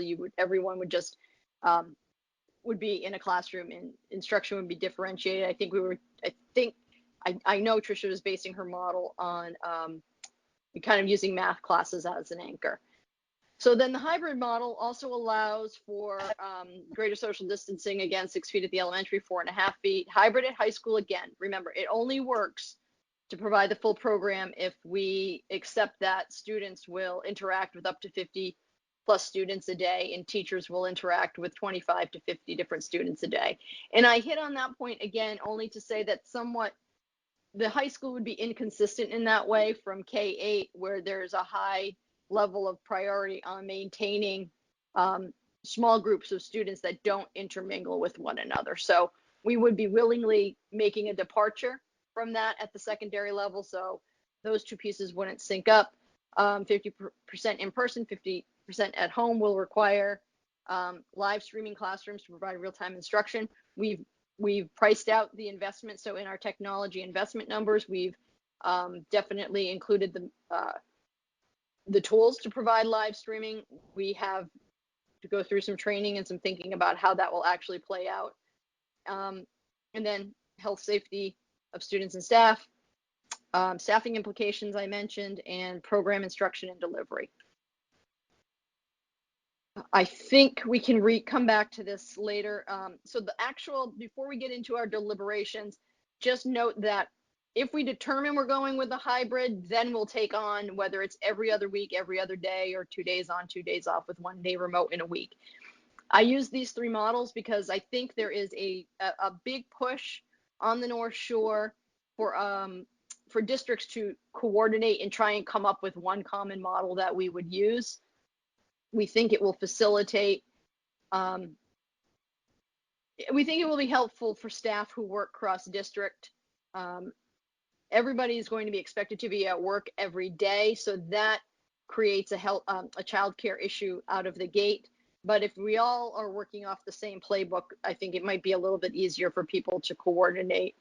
At least that's the working model. So we can talk a little bit about that after we make a decision. So I'm going to turn it over to the committee now. Thank you for listening to me. I know it's long. I purposely hit on a couple of points over and over because I think it's key. It's helpful to hear things several times, and we've got a big crowd listening, so I just wanted to be clear. So I would say the questions for the committee at this point, assuming that meeting DESE guidelines creates a safe environment, because that's how they've built them. The question is, which model best serves the needs of MERSD? So one question to answer that might help you narrow it down is, we did a quick survey of the North Shore districts, and I would say it's a split between communities that are locking in at 3 feet and communities that are locking in at 6 feet as their minimum for social distancing. And that means the placement of the desks in the classroom and the amount of space between students as they interact in the building. At the last meeting, the committee seemed to feel comfortable at 4.5 feet. Then we started talking a little bit more about it, and I'm not sure we landed completely comfortable at 4.5 feet. So I think the first question to ask is that the standard that the school committee wants to establish, or does it want to move to a 6 or drop back to a 3? By making that decision, you're going to eliminate some of the options right out of the gate. So that might be a good place to start. Then I think the big question, and I know we've all fielded questions around this, in choosing the pathway to further develop, do we go straight by the numbers and just say return to school is the priority, and if we can meet the safety guidelines, that's what we should do? Or is it striking a balance between what in-person instruction, meeting the safety guidelines, the quality of the program, the type of instruction the kids will have, the conditions under which they're going to attend school, and trying to strike a balance so we can address some of the concerns that Andrew Burnett brought up, which I think are legitimate concerns, that the perception that return to school is going to meet the social emotional, I think that's the working concept. How things play out in reality may feel very different for people once they're in the building, because I think it will feel somewhat constricted and confined, and instruction will feel, it won't just feel, it will be very different than it was when we went out on break. That's not saying we should abandon the idea of providing it in that way. I think it's just making sure people are aware that, small group collaborations are not going to be likely, that we may have to still use remote tools to create collaboration opportunities for kids, because the idea of, getting on the rug together is probably not going to be something we're doing out of the gate. And then any questions that you have that will help you kind of help us zero in on a model so we can start taking it to the next level. So I'm going to turn it back over to you, Sarah, for some deliberation. Thanks, Pam. That's awesome. Thank you so much for all that hard work. My head is spinning, as I'm sure yours is too. We have a lot of things in the chat, but I want to make sure that school committee gets to talk first. So school committee, let's go in alphabetical order. Maybe I think that's Annie first. I actually don't even know.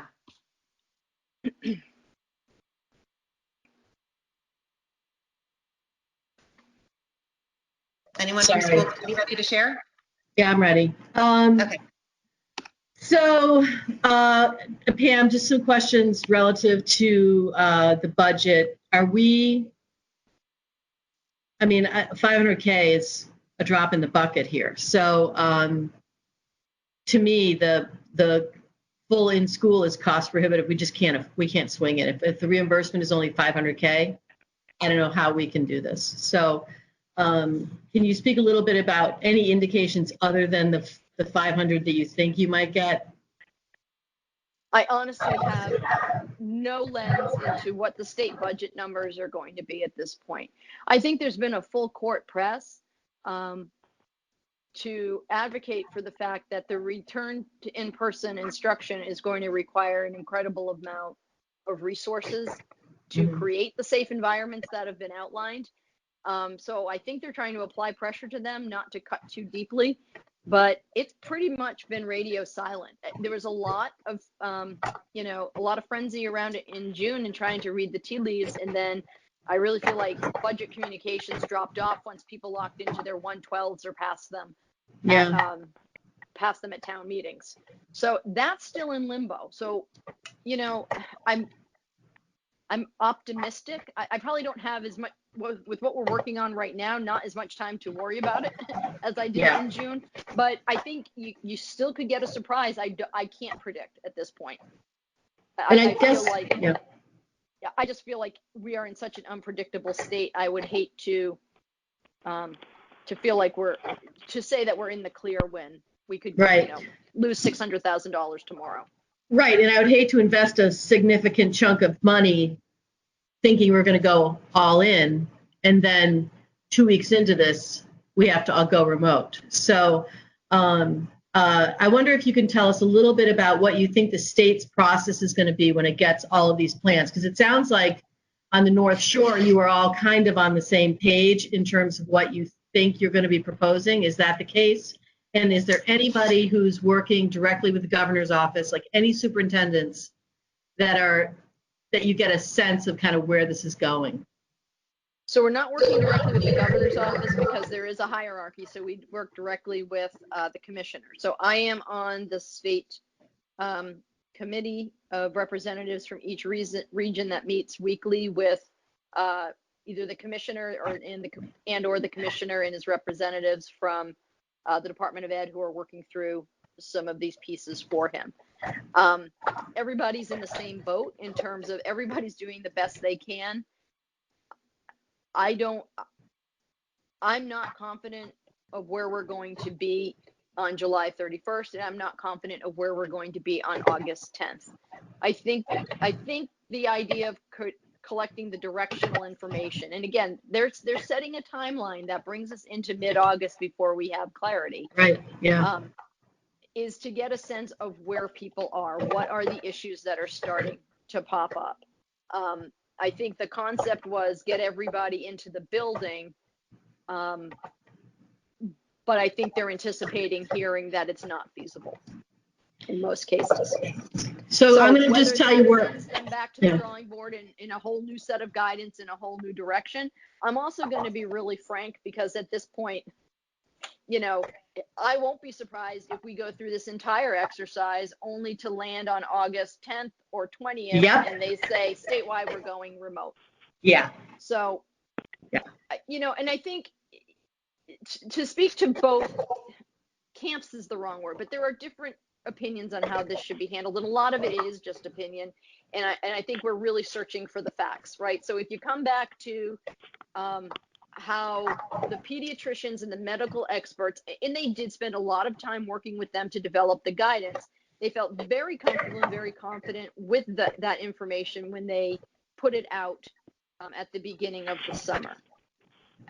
Is there a guarantee, if we have medical professionals on the line, I would love to hear from them. I know the DPH kind of feels like we're always getting, it feels like it's fluid, right? We've been using that word from the beginning. So I think we're anticipating that with all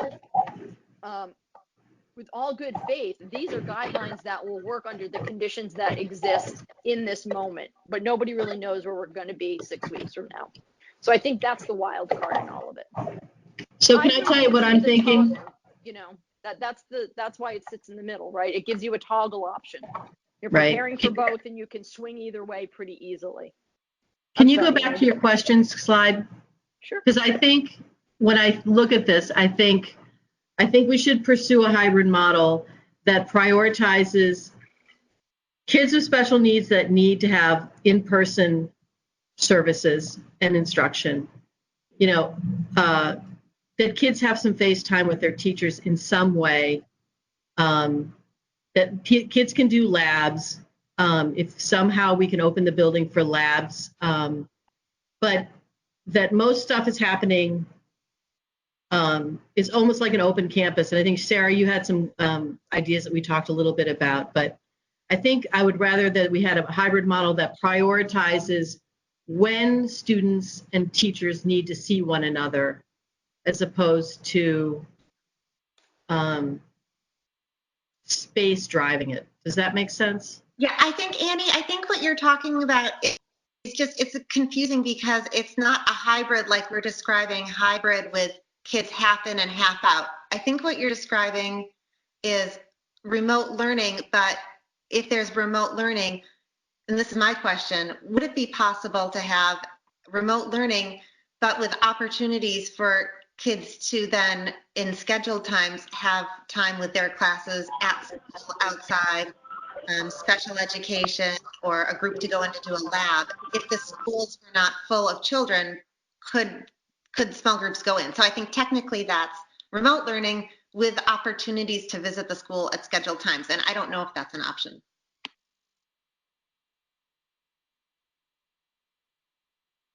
I would say start with the broad. It's not to kill the innovative ideas, because I like the innovative ideas, but I think you need to start with the broad bucket that you want to pursue, and then look at how to operationalize it in the best way. So, Sarah, I would say what you're saying is we should go with remote learning and then look for opportunities to bring kids into school to access tools and teachers. Yeah, I was going to wait until last. But basically, I think it's easier to go. I think it would be easier. I think the goal is to have everybody back in school in normal life, right? And I think that it would be easier to get back to that, although I know it's confusing, but I think if we were all remote, it's easier to pivot back to all in class. And I think if we're on some kind of weird hybrid half day, whatever schedule, it's just very complicated. So in my head, it feels like it's easier to pivot back and forth actually between the two extremes. Like even if we're all remote through August or September or whatever, and then eventually we get to fully in. But I wanted to make sure I heard from everybody else. I was really just answering Annie's question. So if Annie's all done, we could bump to one of the other school committee people next if somebody else wants to chime in. Sure. This is Eric. So when I looked at these, and thank you, Pam, and everyone, just for all this work, none of these are great options. And I know how much you've done with all this. When I looked at the options, my initial reaction was having two kids in the elementary school, seeing the younger kids who don't necessarily have the technological skills. Eric, you're a little hard to hear. Can you get closer to your microphone, maybe? Oh, I'm sorry. Can you guys hear me? It's right here, so I'm hoping you can hear me. So just having two kids that are in the elementary schools, I think that there's limited ability technologically. So if we were going to be looking at one of these options, my initial reaction would be to suggest in class for elementary, and then the more self-sufficient kids who might be, from high school would be doing more. Eric, it's still really hard to hear you. Can you put it in the chat, Eric? Sorry. Sure. Sorry. It sounded I caught part of it, but then you faded out on the key part. 1 second.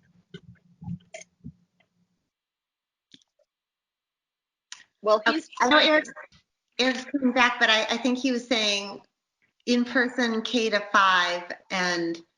Is that any better? Yeah, that's better. Yeah. Oh, good. I'm sorry. I had a fan like across the room, so sorry about that. It's very hot in here. So when I looked at these, my initial reaction would be elementary school in class as much as possible. I just think that the younger kids don't have as good technological skills. They needed a lot of guidance at home. And that's not just from my own experience, but talking to other parents with kids our age. The older kids are a little bit more self-sufficient, so I feel like remote would suit them better. So that would just be my initial reaction. Elementary in class as much as possible. Older kids maybe on a hybrid model where they would still have some in-class time with their teachers. I did have one other related question. I didn't know if there was any discussion for teachers with face shields versus masks. Just thinking of kids that might have learning issues or hearing issues that just need to kind of maybe visualize and see their teachers speaking during instruction. But I just had that question too. Right now, they're recommending face shields and masks. Yeah. I believe that's the way they've written it up. Okay. The face shields protect your eyes. The masks protect the breathing. So they're not interchangeable. Okay. Thank you.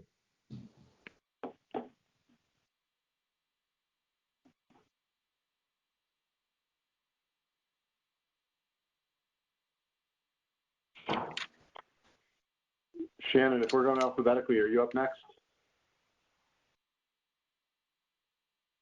Yes. Shannon? Yes. Can you guys? Yep, you're clear. So I have to be honest, I am completely torn. I feel like some days I wake up and think, yeah, everybody needs to go to school. And then other days I think, oh my God, how can we do this? And you guys know I love the numbers, but looking at, $2 million to get everyone to go back to school and, north of $1.5 million for a hybrid, that I'm worried about that, to echo Annie's sentiment. And whether or not we can do it safely, yeah, I think we can do it safely, getting kids back in the building. However, I worry about the experience it's going to be. It's not going to be a good experience. I feel like it may be more traumatic for kids to be in that kind of environment than to be safely at home and working on a robust remote model. I do see the merits of having the younger kids in the building. If we can do that, I see that, because the older kids are obviously a lot more, self-sufficient and able to, they're digital natives. They're able to manage the technology and they're able to manage their schedules. So I honestly don't know what way to go. The one thing I will say, I had one child who was not in the district this past spring. And he ended up doing a remote program that he wasn't supposed to be doing because he wasn't supposed to be here.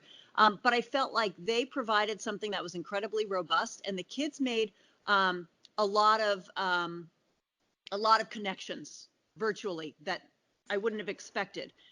There was each group had advisories, so I think that that's important. There were small cohorts that worked together, so that's something to think about. But there are benefits to that, not the benefits that we would have in school, but that's not the experience kids are going to have. I also worry about not being able to provide leveling classes. That's especially important for the kids who are going to be applying to colleges and in high school. So I think that's very important. And I've heard from some parents about that. So I have to be honest, I'm really torn. I don't know what way to go on this. I know you want us to come in with a weighing in, but I don't know what to say, honestly. So I'll pass it over to somebody else. If we're having trouble, does it make sense to back up and try to answer a technical question that could help narrow some of your options? Sure. So where is the committee going to land on the social distancing guidelines for the setup of desks in classrooms? Because if you reach a determination on that, then you're going to force some of the models out of contention, right? So this is a safety question. It's the DESE guidance is putting us at anywhere from 3 to 6 feet. They would consider safe.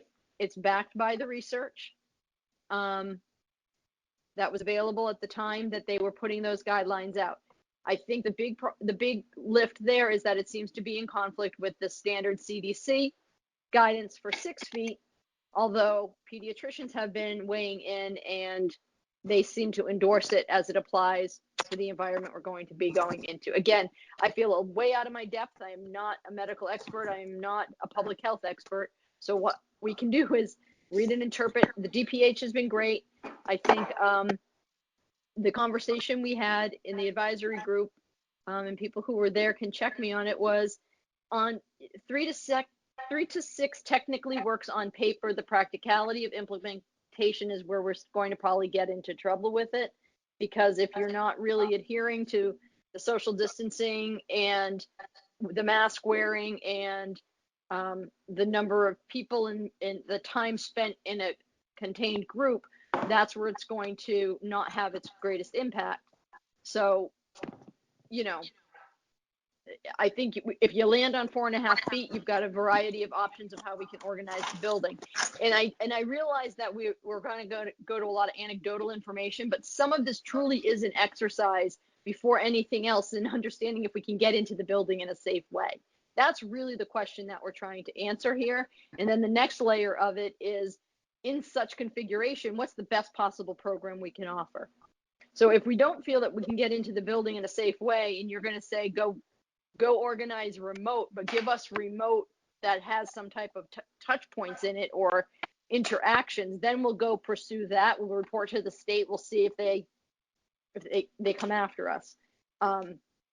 If you say no, we want 6 feet, then we're going to go look at the hybrid options under 6 feet, and we'll come back and talk about with the committee and talk about with and put some questions in the survey about what makes the hybrid option doable for people. So I think we have to set the safety guidelines we're going to work with and then start to layer in the programming piece.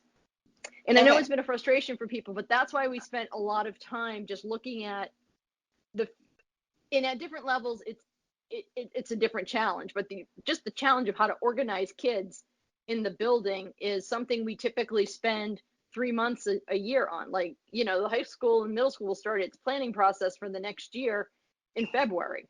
So they've had to go through many iterations of what it could possibly look like for kids. So that's a lot of the work that's been done behind the scenes that's really not about what we want to offer.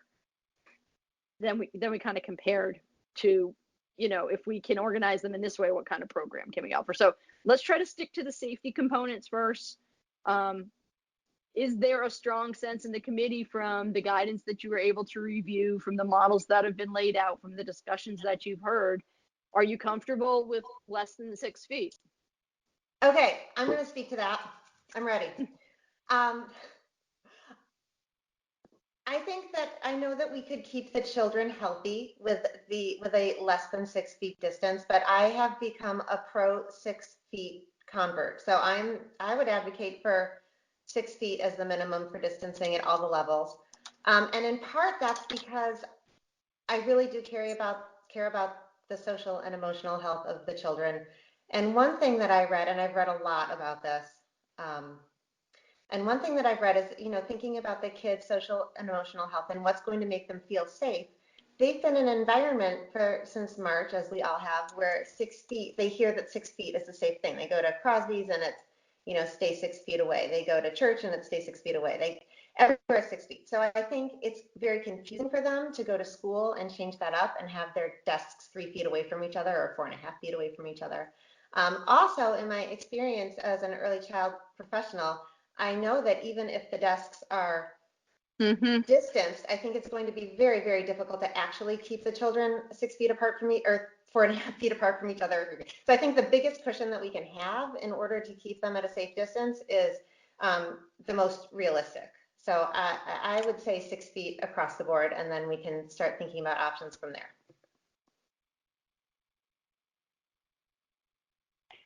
Sarah, thank you. I'm going to try and, if this is Ken, can folks hear me? Okay, yep. I'm going to weigh in real quickly.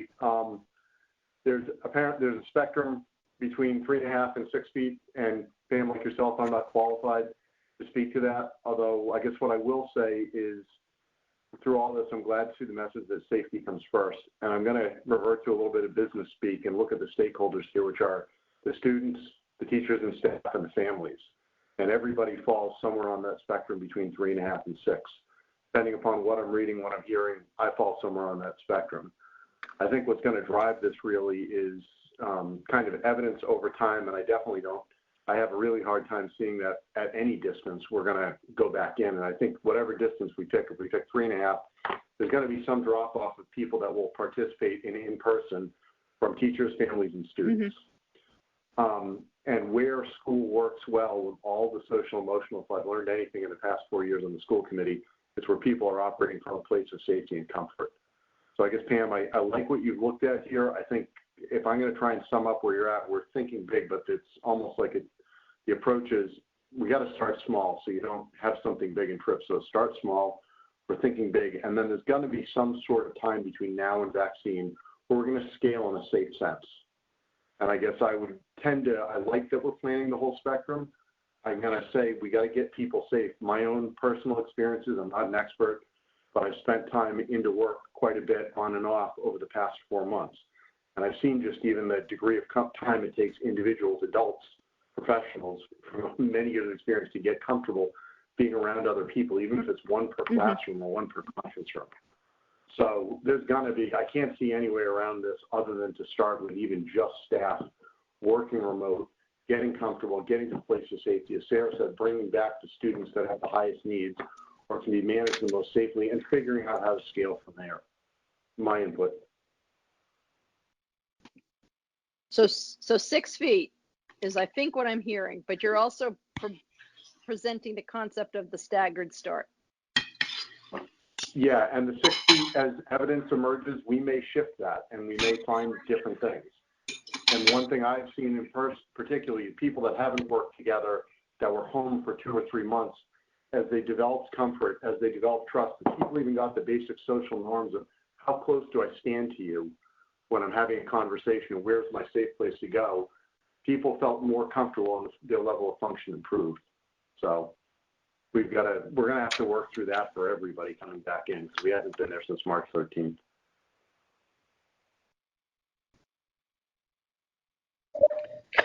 All right. I think I'm next up. Can I share? Sarah, is that all right?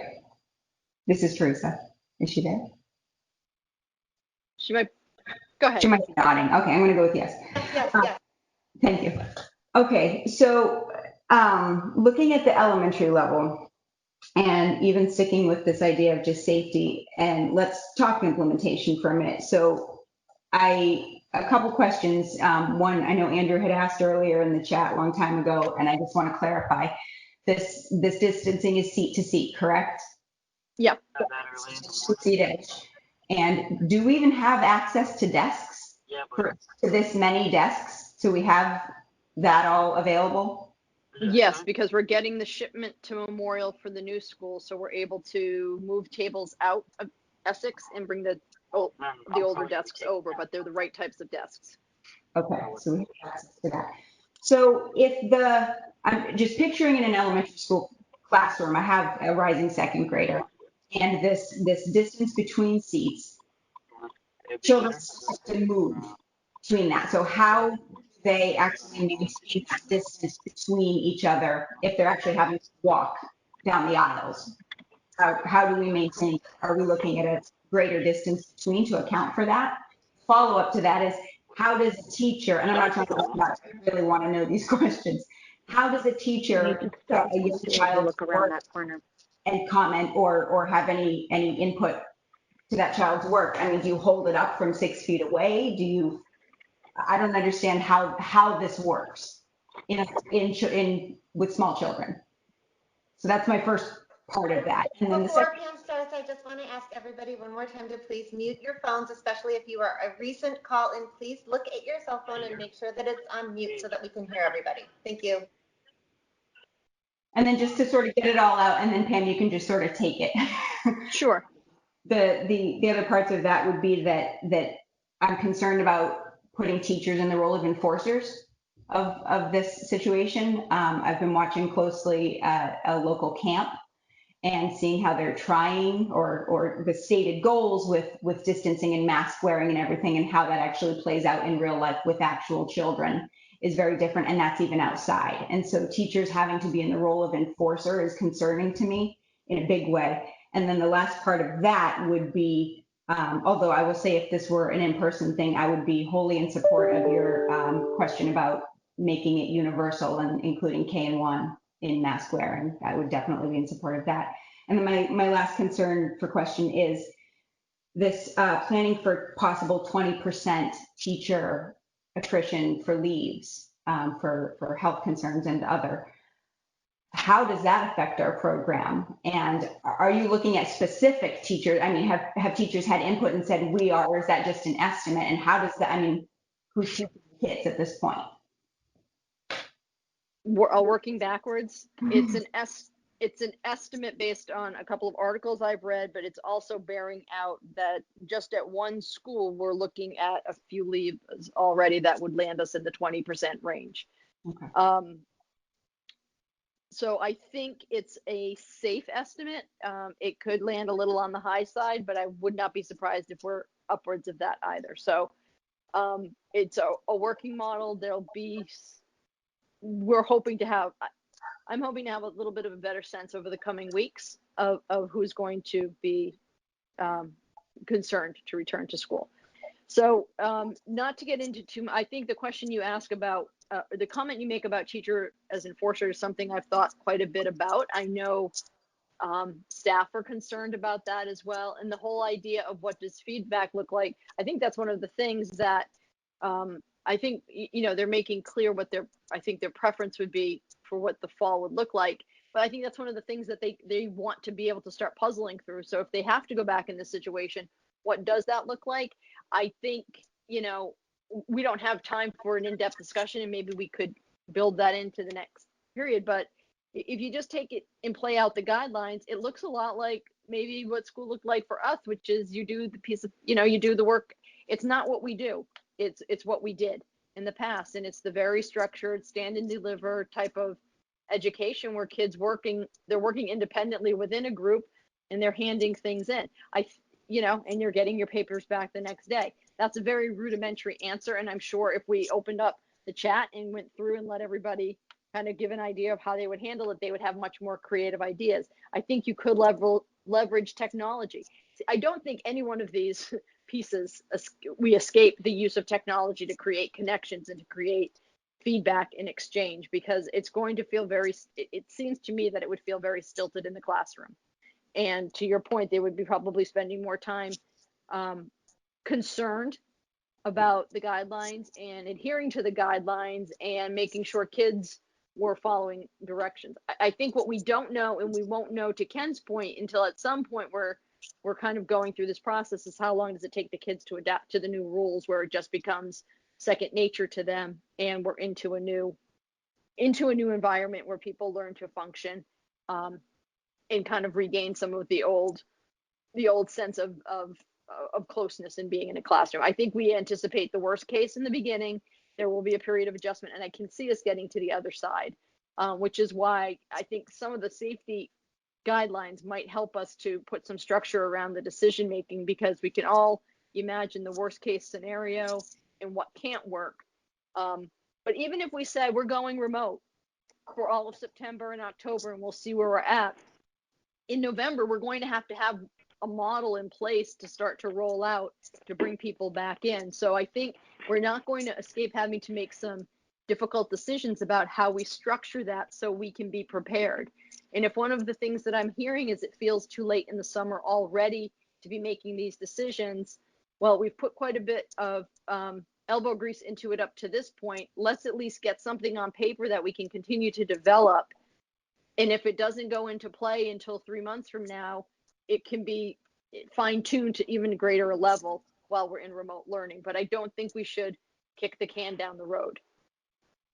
Thank you for that. Just to sum up my part on this, I think the painting the picture is key, and the survey that's going to be coming out about this is going to be a big help too. I know I'm hearing considerable talk of how to adapt and not feeling comfortable sending their kids to school. And so based on the discussion just had, I don't think that I would support anything less, if you're asking a specific question about distances, than 6 feet at this point, knowing that children still have to move. They still have to get in between, out the door between, we're not talking about 12 feet. We're not talking about 9 feet. We're actually talking 6 edge to edge. So I just don't see responsibly how we can do less than that.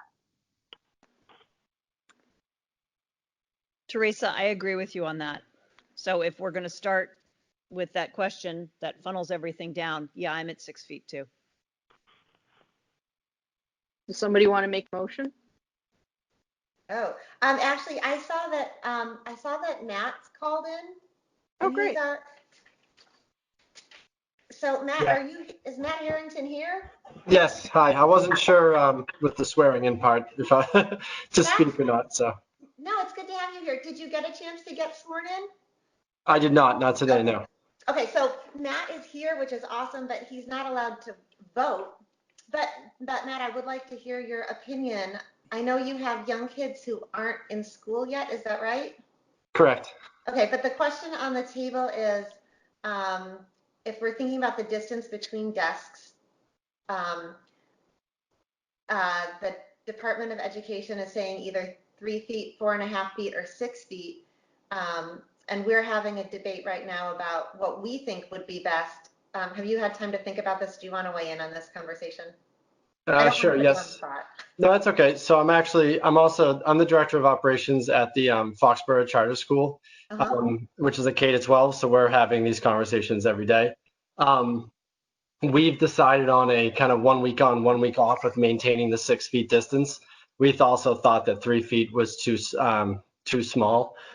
And agree with all the points that have been made. It's going to be real, especially, the elementary, the K-5, it'll be really hard to maintain that social distance. There's just a lot of factors. So I think 6 feet as the standard does make sense. In terms of like remote and all that, well, I guess we can talk about one question at a time, but I do think there is no great answer. I mean, there's so many variables in play that it's hard to really kind of figure out the thing that satisfies the most amount of people. We are going to make every effort to have students return to campus starting in the fall. Like, again, we're going to do kind of 1 week off on, 1 week off and split our enrollment. We're also going to obviously give parents the option to opt out, but we are going to maintain the 6 feet. It didn't make sense logistically to try to do more. And obviously if we did go down to 3 feet, then you're talking 80-90% of the population. Then there's all the other logistics of how to serve lunch, how to do the bathrooms correctly, how to do a lot of other things. What teachers are going to potentially opt out or have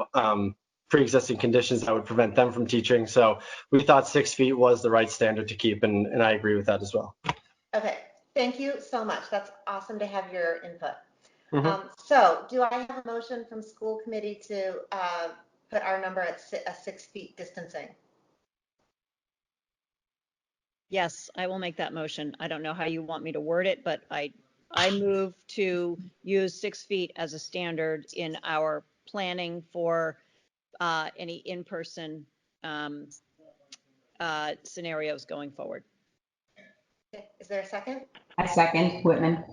Okay, so Shannon and Teresa made the motion. So Eric? Agree. Aye. Okay, Ken? I agree. Okay, and I'm a yes for 6 feet too. So yes, we've moved to 6 feet for our distancing benchmark. Where's Annie? Oh, Annie. I forgot about you, Annie. It doesn't matter. This is not my motivation. So I'm going to abstain. Annie's going to abstain. Okay, very good.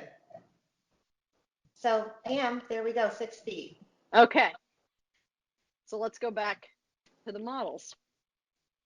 So you just basically ruled out any full in-person options because full in-person requires 4.5 feet. I think we might need to hear a couple of inputs on what the 6 feet might do at the middle high school. I believe in our chart, if I go to the chart, 6 feet is achievable at the elementary and the hybrid. So basically you're now looking at a hybrid model district-wide, and I'm not really sure what it's going to do in terms of splitting up into groups for the middle high school. Are we okay to hear quickly from the middle and high school principal? Absolutely. On their initial response of what the implications would be? Yes. So this is Joanne Mano, the middle school principal. Okay, do you want 6 feet works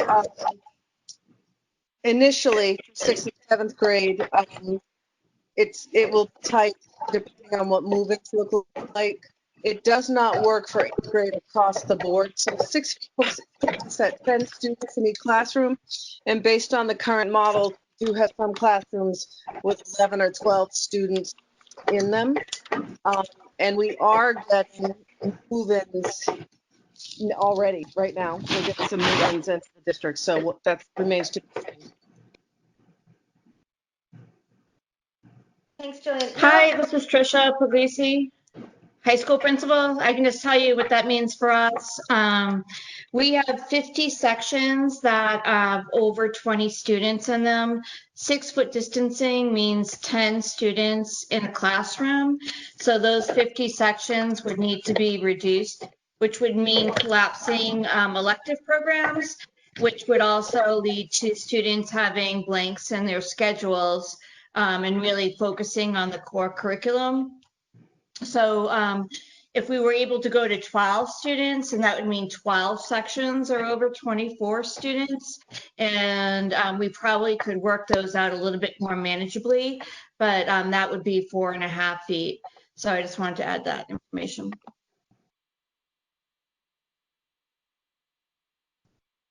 So you're back to the drawing board on the hybriding. Yes, we would need to really rebuild the high school schedule. We look at the hybrid and kind of look at where students are, and they may not have the courses that they selected. And this is Joanne again. I just looked quickly at the numbers. 7th grade right now is right at 10 per room. We're right there. So if we don't have any move-ins, then we're good. So can I ask a clarifying question? Would additional staff assist in the distribution? Yes, or is it room space? It's room space. Staff could help if we could move to other areas of the building, which is not ideal. It is in terms of like relocating students, but I think finding certified teachers to teach those content area classes would be difficult in that kind of scenario. Can I ask a question of Joanne and Trisha?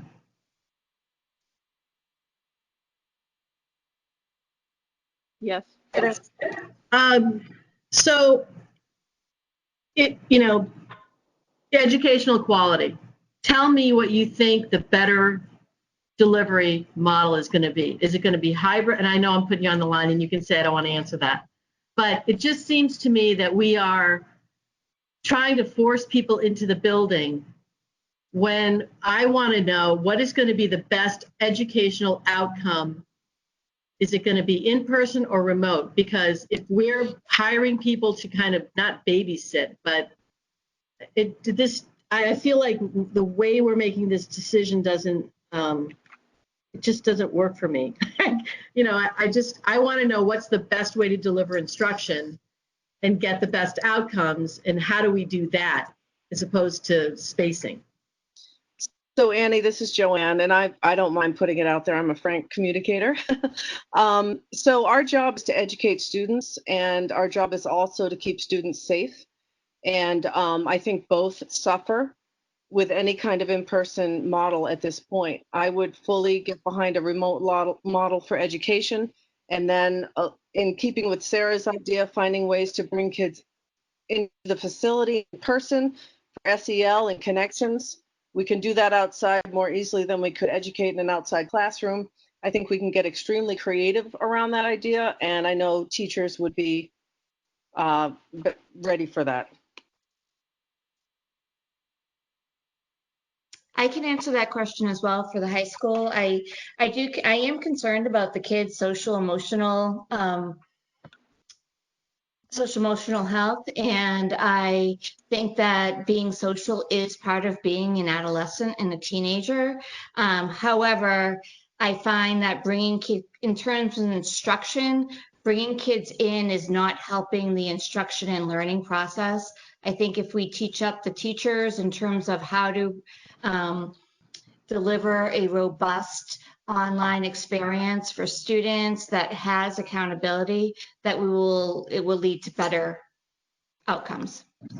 Can I respond? Sorry. Go ahead. I guess my frustration is that I would rather be addressing those concerns. So here we're saying that, or our educators are saying that remote will probably deliver better outcomes. That means we're going to have to do better than we did in the spring, and I think we all acknowledge that. But how can we also address these other concerns? And I guess I'm tired. I don't really want to spend a hell of a lot of time putting all this effort into exploring this hybrid model when it just seems like we're doing it. We don't really want to do. I don't see anybody really in the educational space saying that that's what they really want to do. So it feels like we're wasting a lot of time on this kind of trying to get people in the building, when I would much rather see people focus their efforts on how do you develop a robust remote program with some way of addressing these social emotional concerns and addressing the parents whose kids cannot be home. So I just don't know. I feel like we're trying to answer all of these needs when it's almost impossible to do. So that's where I am. How can we do remote and get that social emotional piece and get those kids with special needs and have those needs addressed? So I would rather be solving those problems. Tricia would like to respond.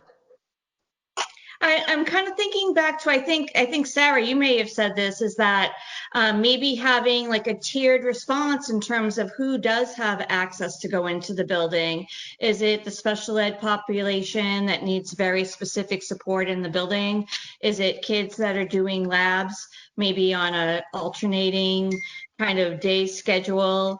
I'm wondering if that's the approach we should take, much like the college and university.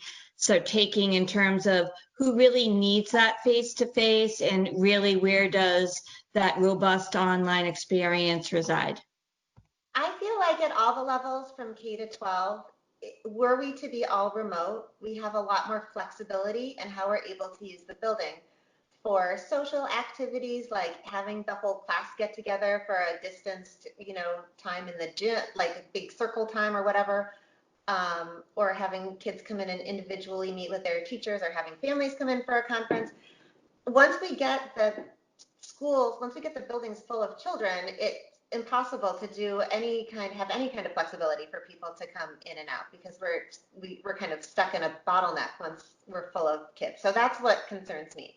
But I am hearing a lot from younger kids, and so I know it's super frustrating to have to consider all these things, and we need to consider them because they asked us to. So that's why we have to go through this exercise, and we can't just decide what we think is best. But I also think it behooves us to go through this exercise because we have a lot of different opinions in our community, and we need to make sure that we've vetted all the options for all the people. And so can we talk a little bit about K to 5? If we're doing some combination, could we have I just saw it pop up in the chat. I'm trying not to look at the chat because it's very distracting. could we still consider a hybrid for K to 5 were we to be fully remote in middle school and high school? And do we have, I don't think any of the K to 5 principals are on the line, but maybe Pam can answer. Could we consider hybrid K to 5? Or even, I was wondering, hybrid K to 3. Oh, Jennifer's here. So Jennifer, maybe you'd like to speak to that. I'm not sure I should have identified myself. You know what? I don't even know what to say. It's like I agree with everybody that's spoken tonight. So does that just show you where my head is at? So when I first considered that we could fit all the students in the building, I was overjoyed. You know, I went in, I walked around, I measured, I met with Jason, I emailed teachers. I think across the board, everybody was just thrilled. Oh my God, we can go back to school. We can see all our kids. Then when we started, so somebody earlier, I think, was it Teresa, asked about the desks. We just inherited, 250 desks from Memorial School. And I went in yesterday. There are now between 15 and 17, 18 desks in every single classroom. And I grew up in the 60s. That's what it looks like. They're all in rows. Fifth grade, you can kind of go, you walk in that kindergarten room and you see 17 desks, with the little cuppies under them spread out across the entire kindergarten room with a smart board over in the corner and nothing else in that room. And it sort of makes you pause. So yes, I love the idea of the kids being back in. We will not be teaching the way we've been trained to teach. That is going to be a real hard thing for teachers to undo because we've worked so hard about how kids collaborate, how they learn to share, how they, blah, blah, blah, blah, blah. And then you walk in a room like this, none of that's going to be happening. So I understand the pros and cons of every single model that we have talked about. But I do think the notion of a hybrid model is going to be tricky. And I don't think we've really tackled, okay, maybe we're tackling the logistical part of, A through L is on the green days and whatever, L through Z is in on the white days. But we haven't really tackled, the teachers in front of these kids for 6 hours. What exactly happening with those kids that are home? Like, what's that going to look like? We talk in generalities about it. Live streaming or whatever, but that gets a little funky. You're thinking about maybe a second grader that's home all day long. Mom and dad, if they're home or working, who's kind of minding that fort while this teacher is supposed to be live streaming? So I see the pros and cons of every model. For me personally, the hybrid thing just seems really tricky, really tricky. So the in school, I want all the kids in, I want to see them, I want to go back to normal, but it is not normal. And I've already warned my teachers, some of them are starting to come in to try to set things up. And I said, take a deep breath when you walk in your room, because I already can sense that's what is about to happen. So I don't know if I'm hedging the question, maybe I am a little bit. Because I honestly have a feeling that remote might be a better way. And Sarah, when you brought up the idea earlier, I think it's what we should be talking about. If we were remote, and then we looked at specific cohorts of kids or opportunities to push in, social emotional work, community building, maybe kids with high special ed needs that might need something more, children that we have concerns about who are at risk. I can identify, we spent a lot of time with teachers talking about who these kids were that were very detached from what was happening. But we have not looked at that type of model because that wasn't necessarily something we were considering. But I definitely think it's worth taking a look at. So I'm going to. Yeah, I mean, I think technically that's a fully remote model, but with lots of opportunities. I'm sorry, can you please mute if you're not speaking? I think, yes, it's a fully remote, but with lots of opportunities to then come in and use the school, like have a kindergarten classroom set up the way a kindergarten classroom is meant to be set up, and have the kids come in groups of 5 to meet their teachers and have a little time. It wouldn't be every day, but it would be once in a while. But I guess I just want to pause for a minute if we can. And Pam, could you please clarify the process? Because I'm seeing a lot of things pop up in the chat, and I think people are concerned that we're actually making a decision tonight about what we're doing as a district. And I think that people need to understand what the process is that we're going through as a district. So can you clarify that, please? Sure. So the school committee is charged with making some policy decisions that are going to help drive decision making in terms of what we can and can't do to satisfy the state's request that the public school offer in-person instruction. So I think, again, I think there was a request for John to just weigh in on behalf of Memorial School. And I think that's fair because we've heard from the other three principals.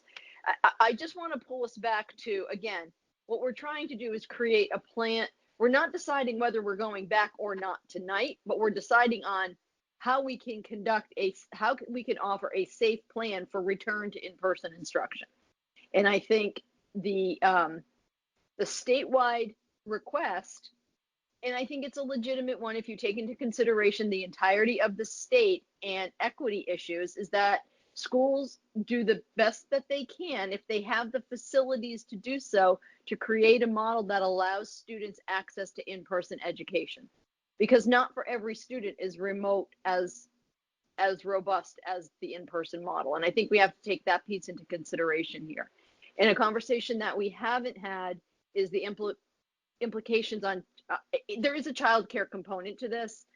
It's blasphemous as an educator to call what we do child care, but in the absence of K-12 education or pre-K-12 education, parents are in a bind when it comes to childcare options. So I think that is a big piece, whether it's popular to say it or not, for the drive for the schools to provide something.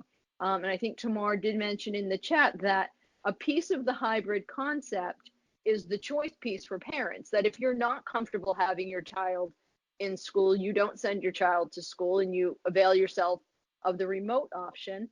And if you are comfortable, there's a place for a child to go and get instruction with full disclosure that it's not going to be what you had before and it may not be optimal, but we will do our best. Just like remote wasn't optimal in the spring, in person may not be optimal in the fall, but there'll be some attempt to do it.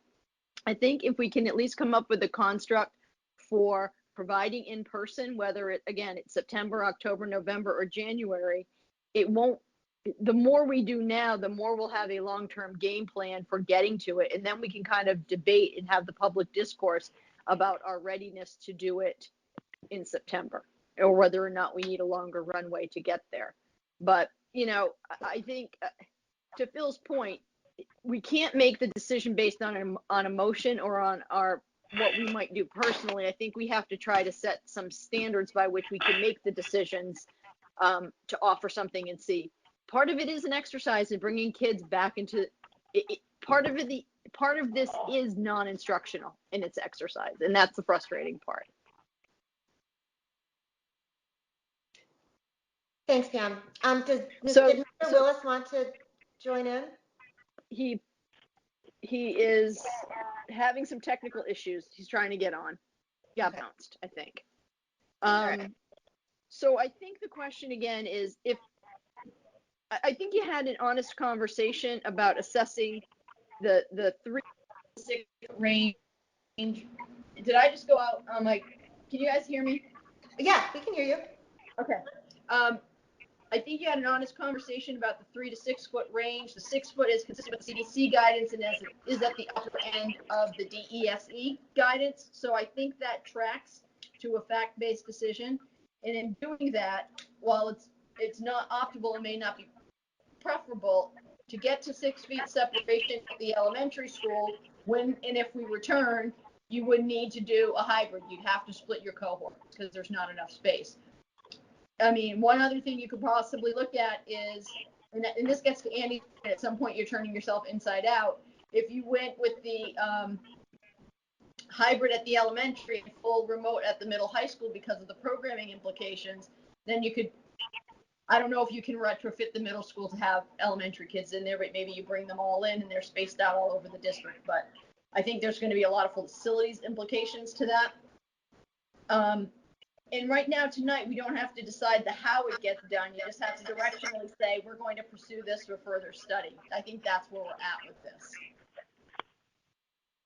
So I would say if 6 feet is where you land, now you're discussing whether you kind of put yourself, the data would say hybrid at the elementary.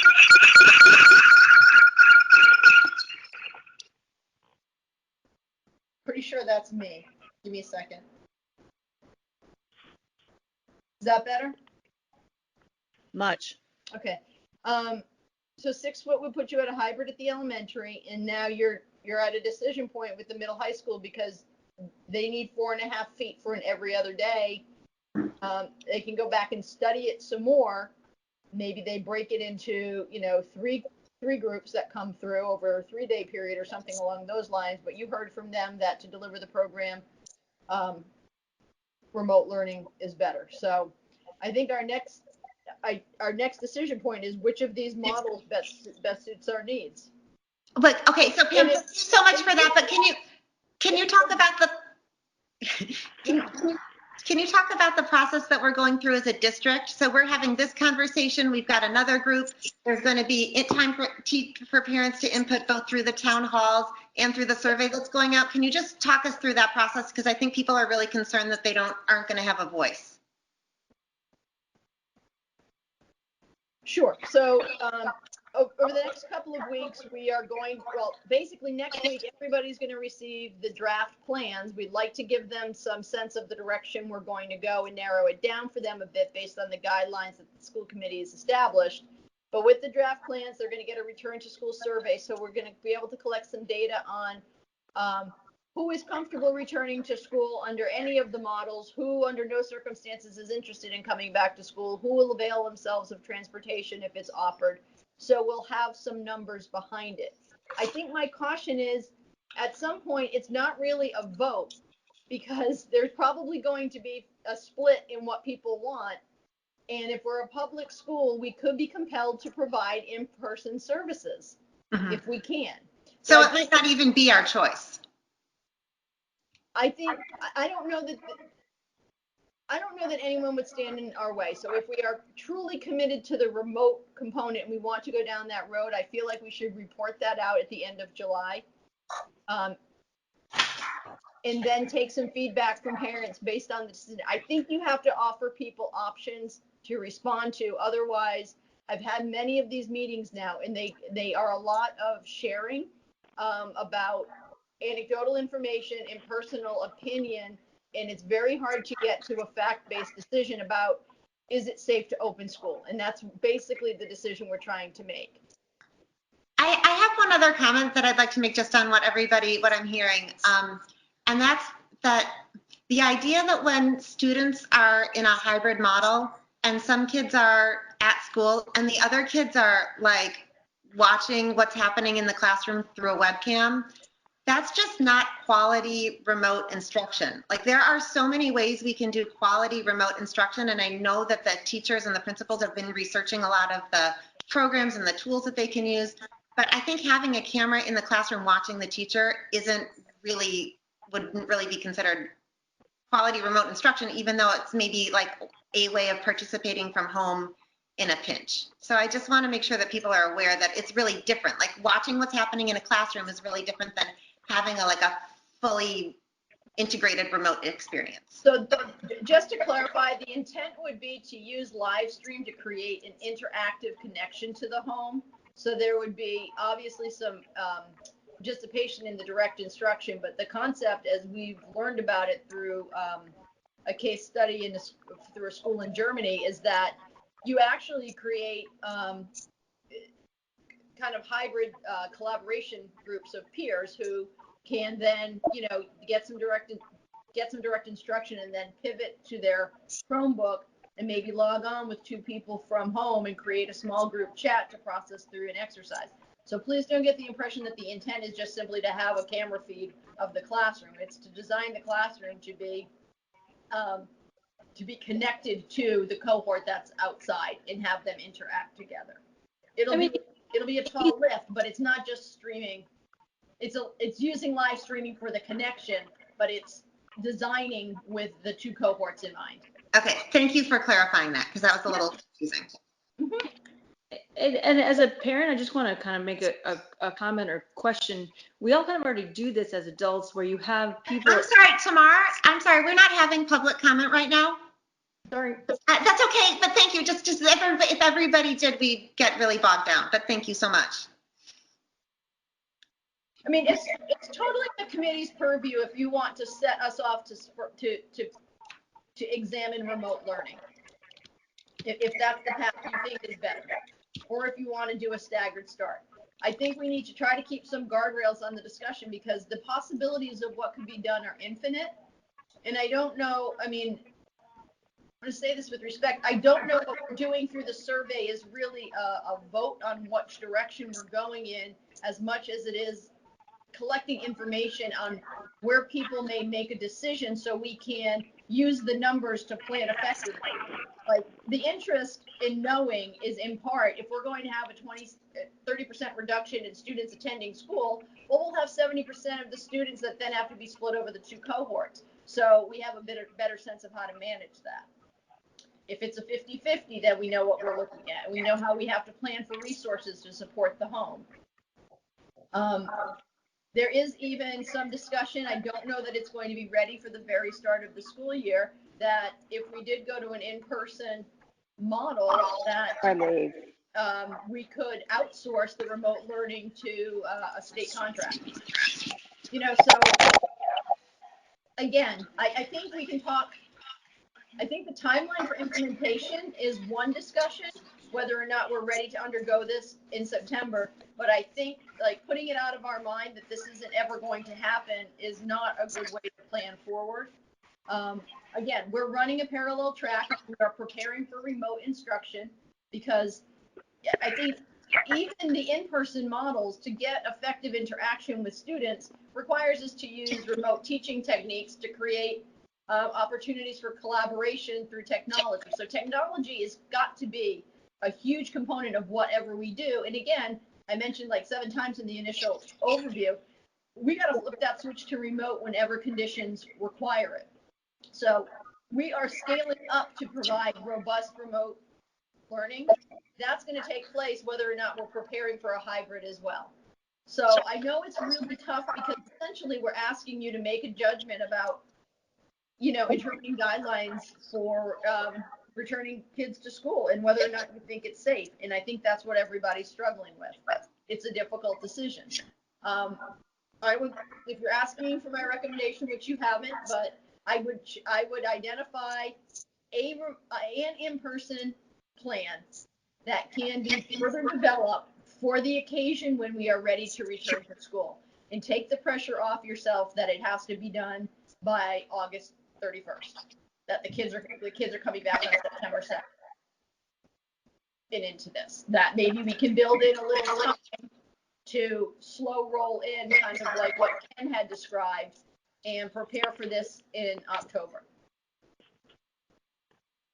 So maybe the best way for me to ask the question is, if you had to choose, like if you couldn't choose remote, right? If that wasn't an option for you, how would you, what is your recommendation for what we further develop for in-person learning? And knowing that we've also knocked off full in-person because of the 6-foot guideline. This is Matt Harrington. I would probably be in favor of kind of getting that, obviously getting the definite number from parents who want to choose to opt out, get that percentage, and then split the cohort from there. I think I mean, I can only say from anecdotally, but you're probably at like what, 80-20, and then you split 40-40. I think it's our job to get kids back safely. The goal of schools is to be in school, and I think doing it safely, but getting it a safe environment where as many kids can come back and learn in person, I think is the goal. So that would be my recommendation. Let the parents opt out that do, and then divide that cohort in half.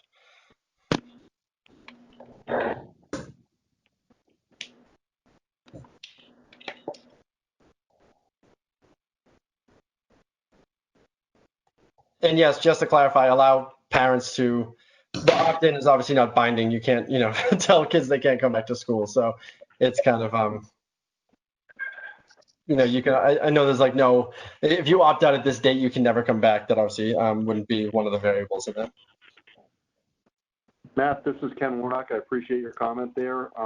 And I think, we're going to need to get into some of those. I guess, Pam, maybe we can do a Sarah, we can do a reset, because I suspect we could spend the rest of the evening and then into tomorrow morning on this. Where do we need to get to tonight? I didn't quite make that out. I think, can you hear me, Pam? Yep. Okay, I think Ken's question was we could keep going around and around in circles on this all night. So what do we need to get to tonight? Because it's already 9 o'clock. So it's getting a little late. What do you need from us tonight? These questions. Okay, so she put the questions back up. So we already we dealt with bullet point 1 because we said 6 feet. Yeah. And I think that was, for many of us, that was both keeping the kids safe and keeping the kids feeling like they're feeling safe because they're feeling like they're following the rules, and also because of the research that's come out about kids in middle and high school, spreading it just as much as adults, so we want to keep them at the safest possible distance. Okay, so bullet point 2, should we seek to return to school with appropriate safety guidelines as the priority or seek a balance? I think it's become pretty clear that we are looking for a balance. And I think the balance, it seems like, and I'll definitely give other people a chance to weigh in, but it seems like it might be different at different grade levels. But I think we definitely do not want to put kids back in the building just for the sake of being back in the building. If we're hearing from our administrators, especially at the middle school and high school level, the quality of instruction will be better in a remote situation. And then the last one is what questions we have and how can we clarify what will help answer the questions above. So if maybe the school committee could weigh in on bullets 2 and 3, that would be really helpful. And then we can wrap it up for tonight.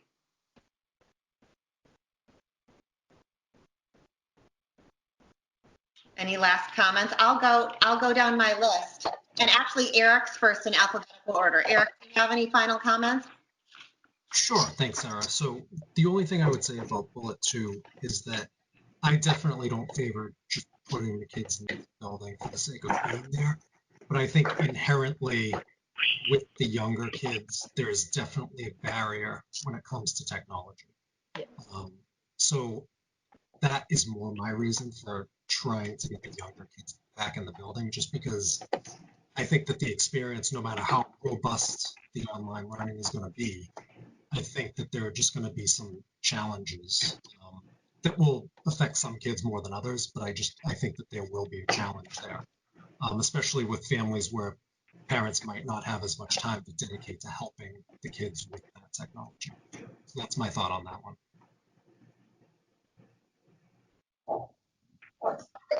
Annie, you're next. I think I've said kind of what I think, which is I want the best educational program, and I want us to think about those people who need a little bit more one-to-one and how we can do that safely. And I also just want to remember that elementary school students don't wander around the building alone. There are adults in the building too that also are vulnerable to this virus, and we have to take that into account. So that's all I got. Okay. Shannon.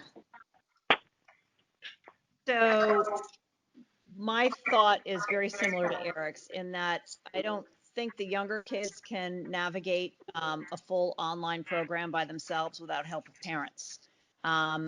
So I would weigh in on having having a hybrid model for the younger guys, with maybe split the week, some in and some out, and then full remote at the high school and middle school, with maybe an eye towards scaling that up gradually as we move forward, if the conditions allow. So that's kind of what I'm thinking.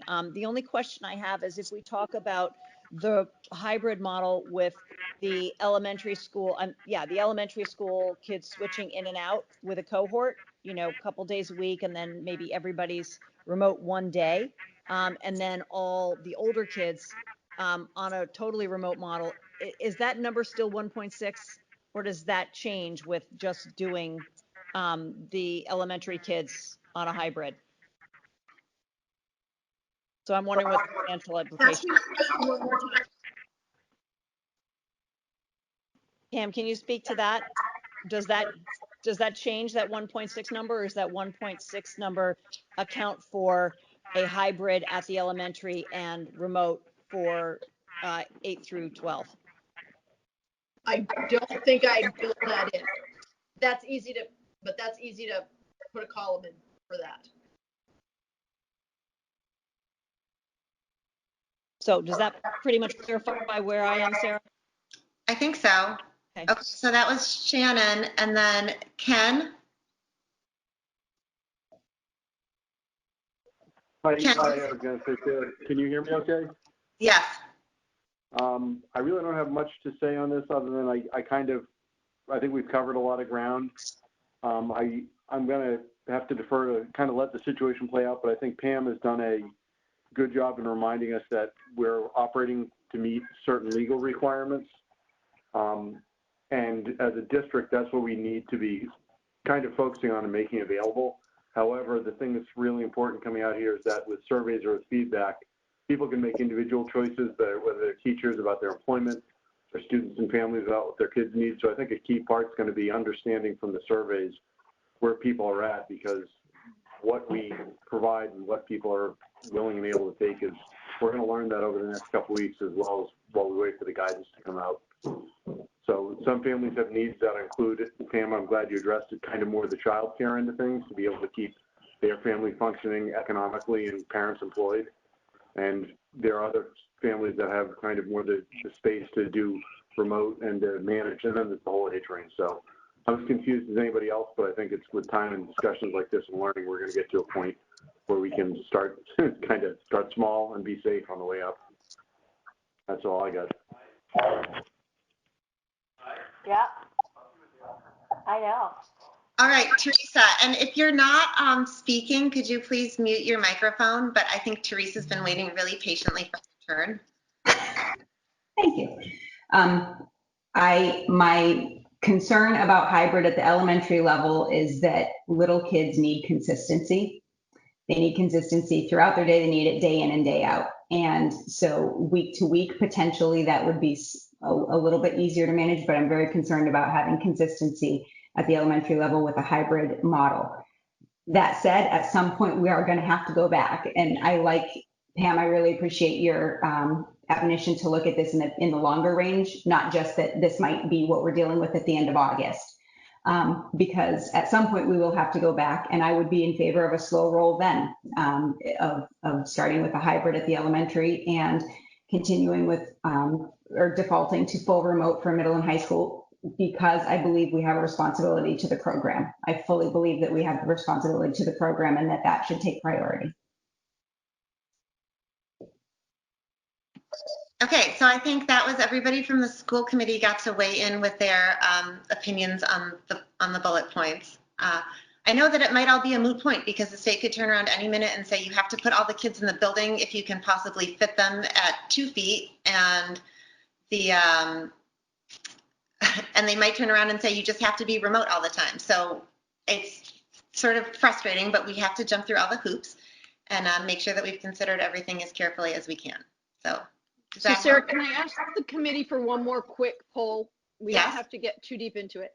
So I know there's some discussion being had regionally about the merits of stepping in to the process. So maybe not trying to go live with everything up and running on September 2nd, but maybe splitting the month into some time for some intense professional development, and then if we're coming back, bringing some kids back slowly through the end weeks of September and some training. My basic question is the committee open to looking at that type of a staggered start, where you wouldn't necessarily be all into the deep end of the pool out of the gate, but you would phase in shifts over September, whichever model we choose? I'm good with that, and I'll go down the alphabetical list again. So I'm good with a staggered start. How about you, Eric? Yep, I would definitely be good with that. Annie? No, it sounds like kindergarten all over again. Shannon? I'm okay with it. One thought is that I think for the little kids especially, you might want to build in, we could think about, instead of a staggered start at the beginning, we could have all the kids meet their teachers and meet their class outside somewhere where they could be socially distant or socially, whatever the stupid word we're using now.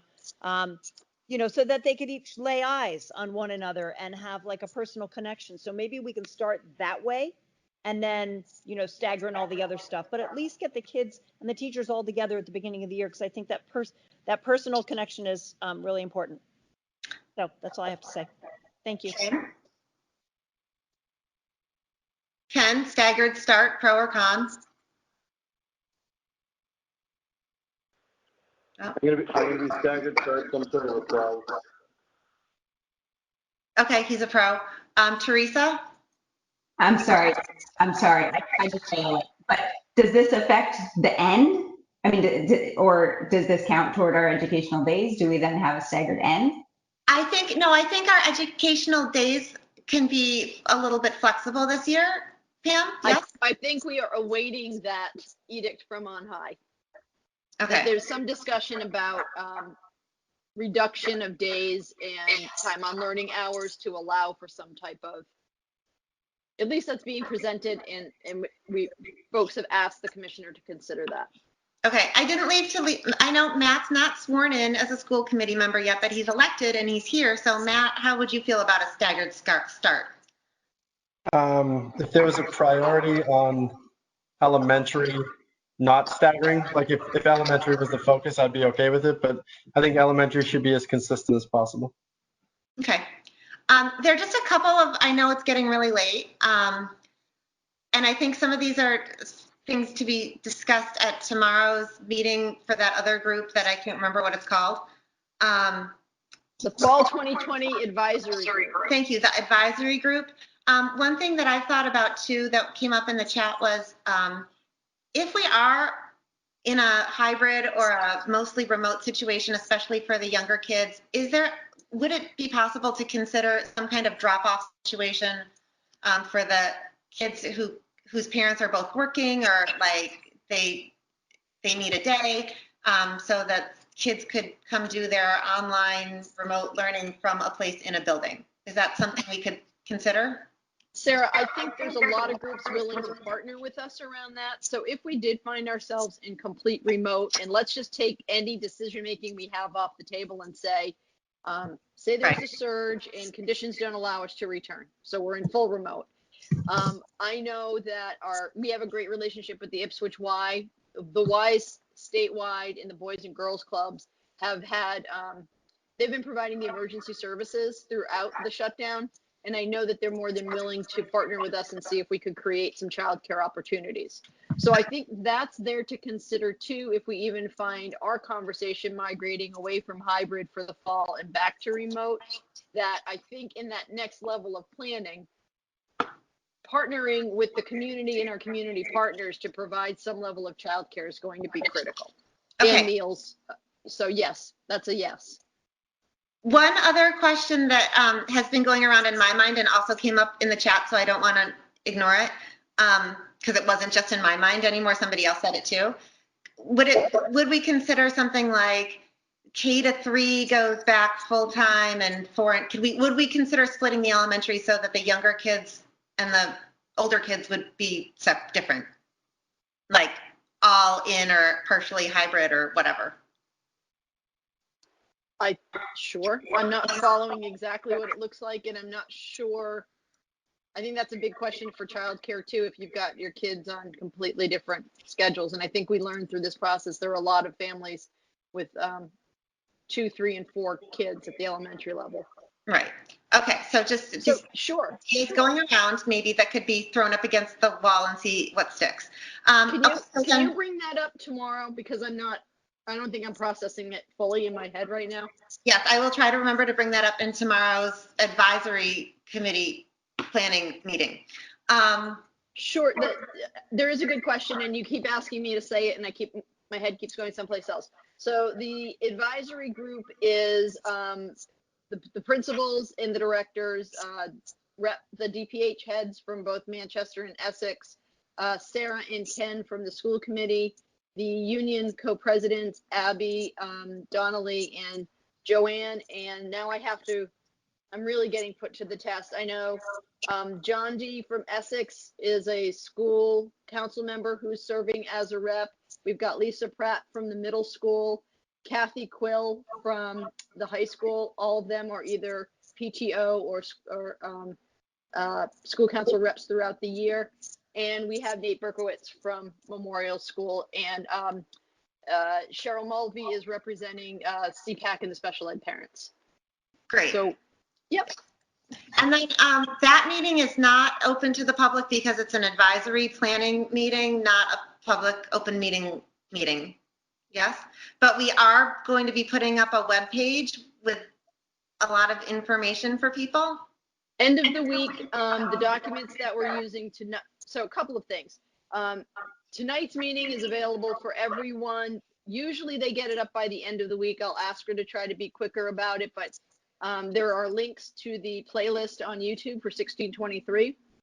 So they're processing our slides and our audio and putting it up online so anybody can listen to the replay. The documents will go up on the school committee presentations drop down page, and then by the end of the week we should have a site dedicated to this process that will have all related documents, the state level guidance, an FAQ section, and we'll put them. I want to get their permission first, but I'd like to put the members of the advisory group up there with their emails in case people want to reach out to them.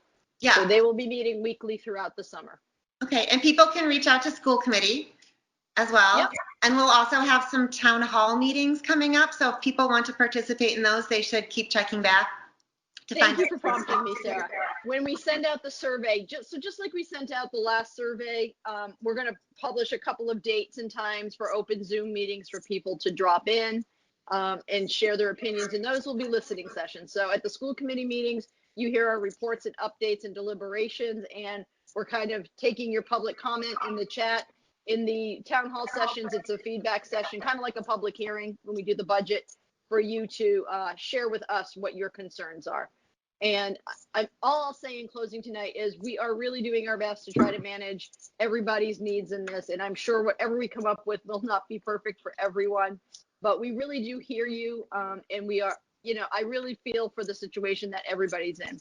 From the staff, who I know are very worried about what it's going to be like to come back, and they're worried about their personal safety, to the parents who really just want to return to some level of normalcy for their students. So please understand when we try to explain what school will be like, it's not to dissuade you from wanting to come back. It's really just so you have some sense of it's not going back to normal for some time. And I think we're all longing for it. So we're just going to keep slogging through and trying to come up with the best possible solutions for our kids and keeping them moving forward. They will be, they are the COVID generation. Hopefully this will all be just like a dream 10 years from now, and we just will forget it ever happened. So before we wrap up, does anyone from school committee have a last comment or question they'd like to ask? Teresa? I do. This is completely off subject to everything we've talked about tonight, but I don't want to get lost what we spent so much time and energy talking about last time. Pam had sent out over the weekend a webinar, a really great webinar about equity in the school districts and how to create that during a COVID time. And I really personally enjoyed it and learned a lot from it. When we left the last meeting, we had decided that we probably ought not take it offline, but we were going to decide that one tangible thing we could do was do a group book reading together moving forward with this, the work we have to do toward equity in the district. And so we were going to decide on a book to read together. And I just don't want this part to get lost in the conversation with the COVIDs. So do we want to, what book? Yeah, I think that's a great idea. And I have some books on my bookshelf that I've already purchased. And so I would like to start with, I can't remember which one I really wanted to start with. Can we meet, can we discuss this offline as a school committee and pick a book and choose it? I thought that was. I guess we can't deliberate offline. I nominate It was Sarah. the anti-racism book, and then it was the White fragility. white fragility. Yeah, I have it's both the of them. anti-racism one. It's How to be an how to anti-racist. be an anti-racist. I would nominate that one. Sarah, we'll let this be your first executive decision. Say it, make it so. Oh, okay. I suggest that we all read to How to Be an Anti-Racist and be prepared to discuss it soon. Great. So it is said. Okay, that's great. That's the one that I can't remember. Essex Elementary School is reading one, and Memorial School is reading a different one, and it's one of Essex read. It's the Essex read. Okay, so so that's great. Okay, so is that it, Teresa, for you? That is. Thank you. Thank you so much for bringing that up. We definitely don't want that really important work to get lost in the weeds. And then any other school committee comment? Yes, Sarah, you did an awesome job. Thank you. Thanks, Shannon. Anyone else? This is Ken. I just want to thank everybody for their diligence on this, and I think this really reaffirms the number of people I know we've had different opinions, the importance of education and why we're here and why we're focusing on this as a community. So thanks all for the energy. Okay. Yeah, thank you, everybody. Motion to adjourn. Is there a second? Second. Second. Warnock, second. All right, all in favor? Aye. Thank you so much, everybody. See you later. For everyone who called in. Everyone. Nice job, Sarah. Thank you. Thanks, everyone. Thank you, Sarah. Great job.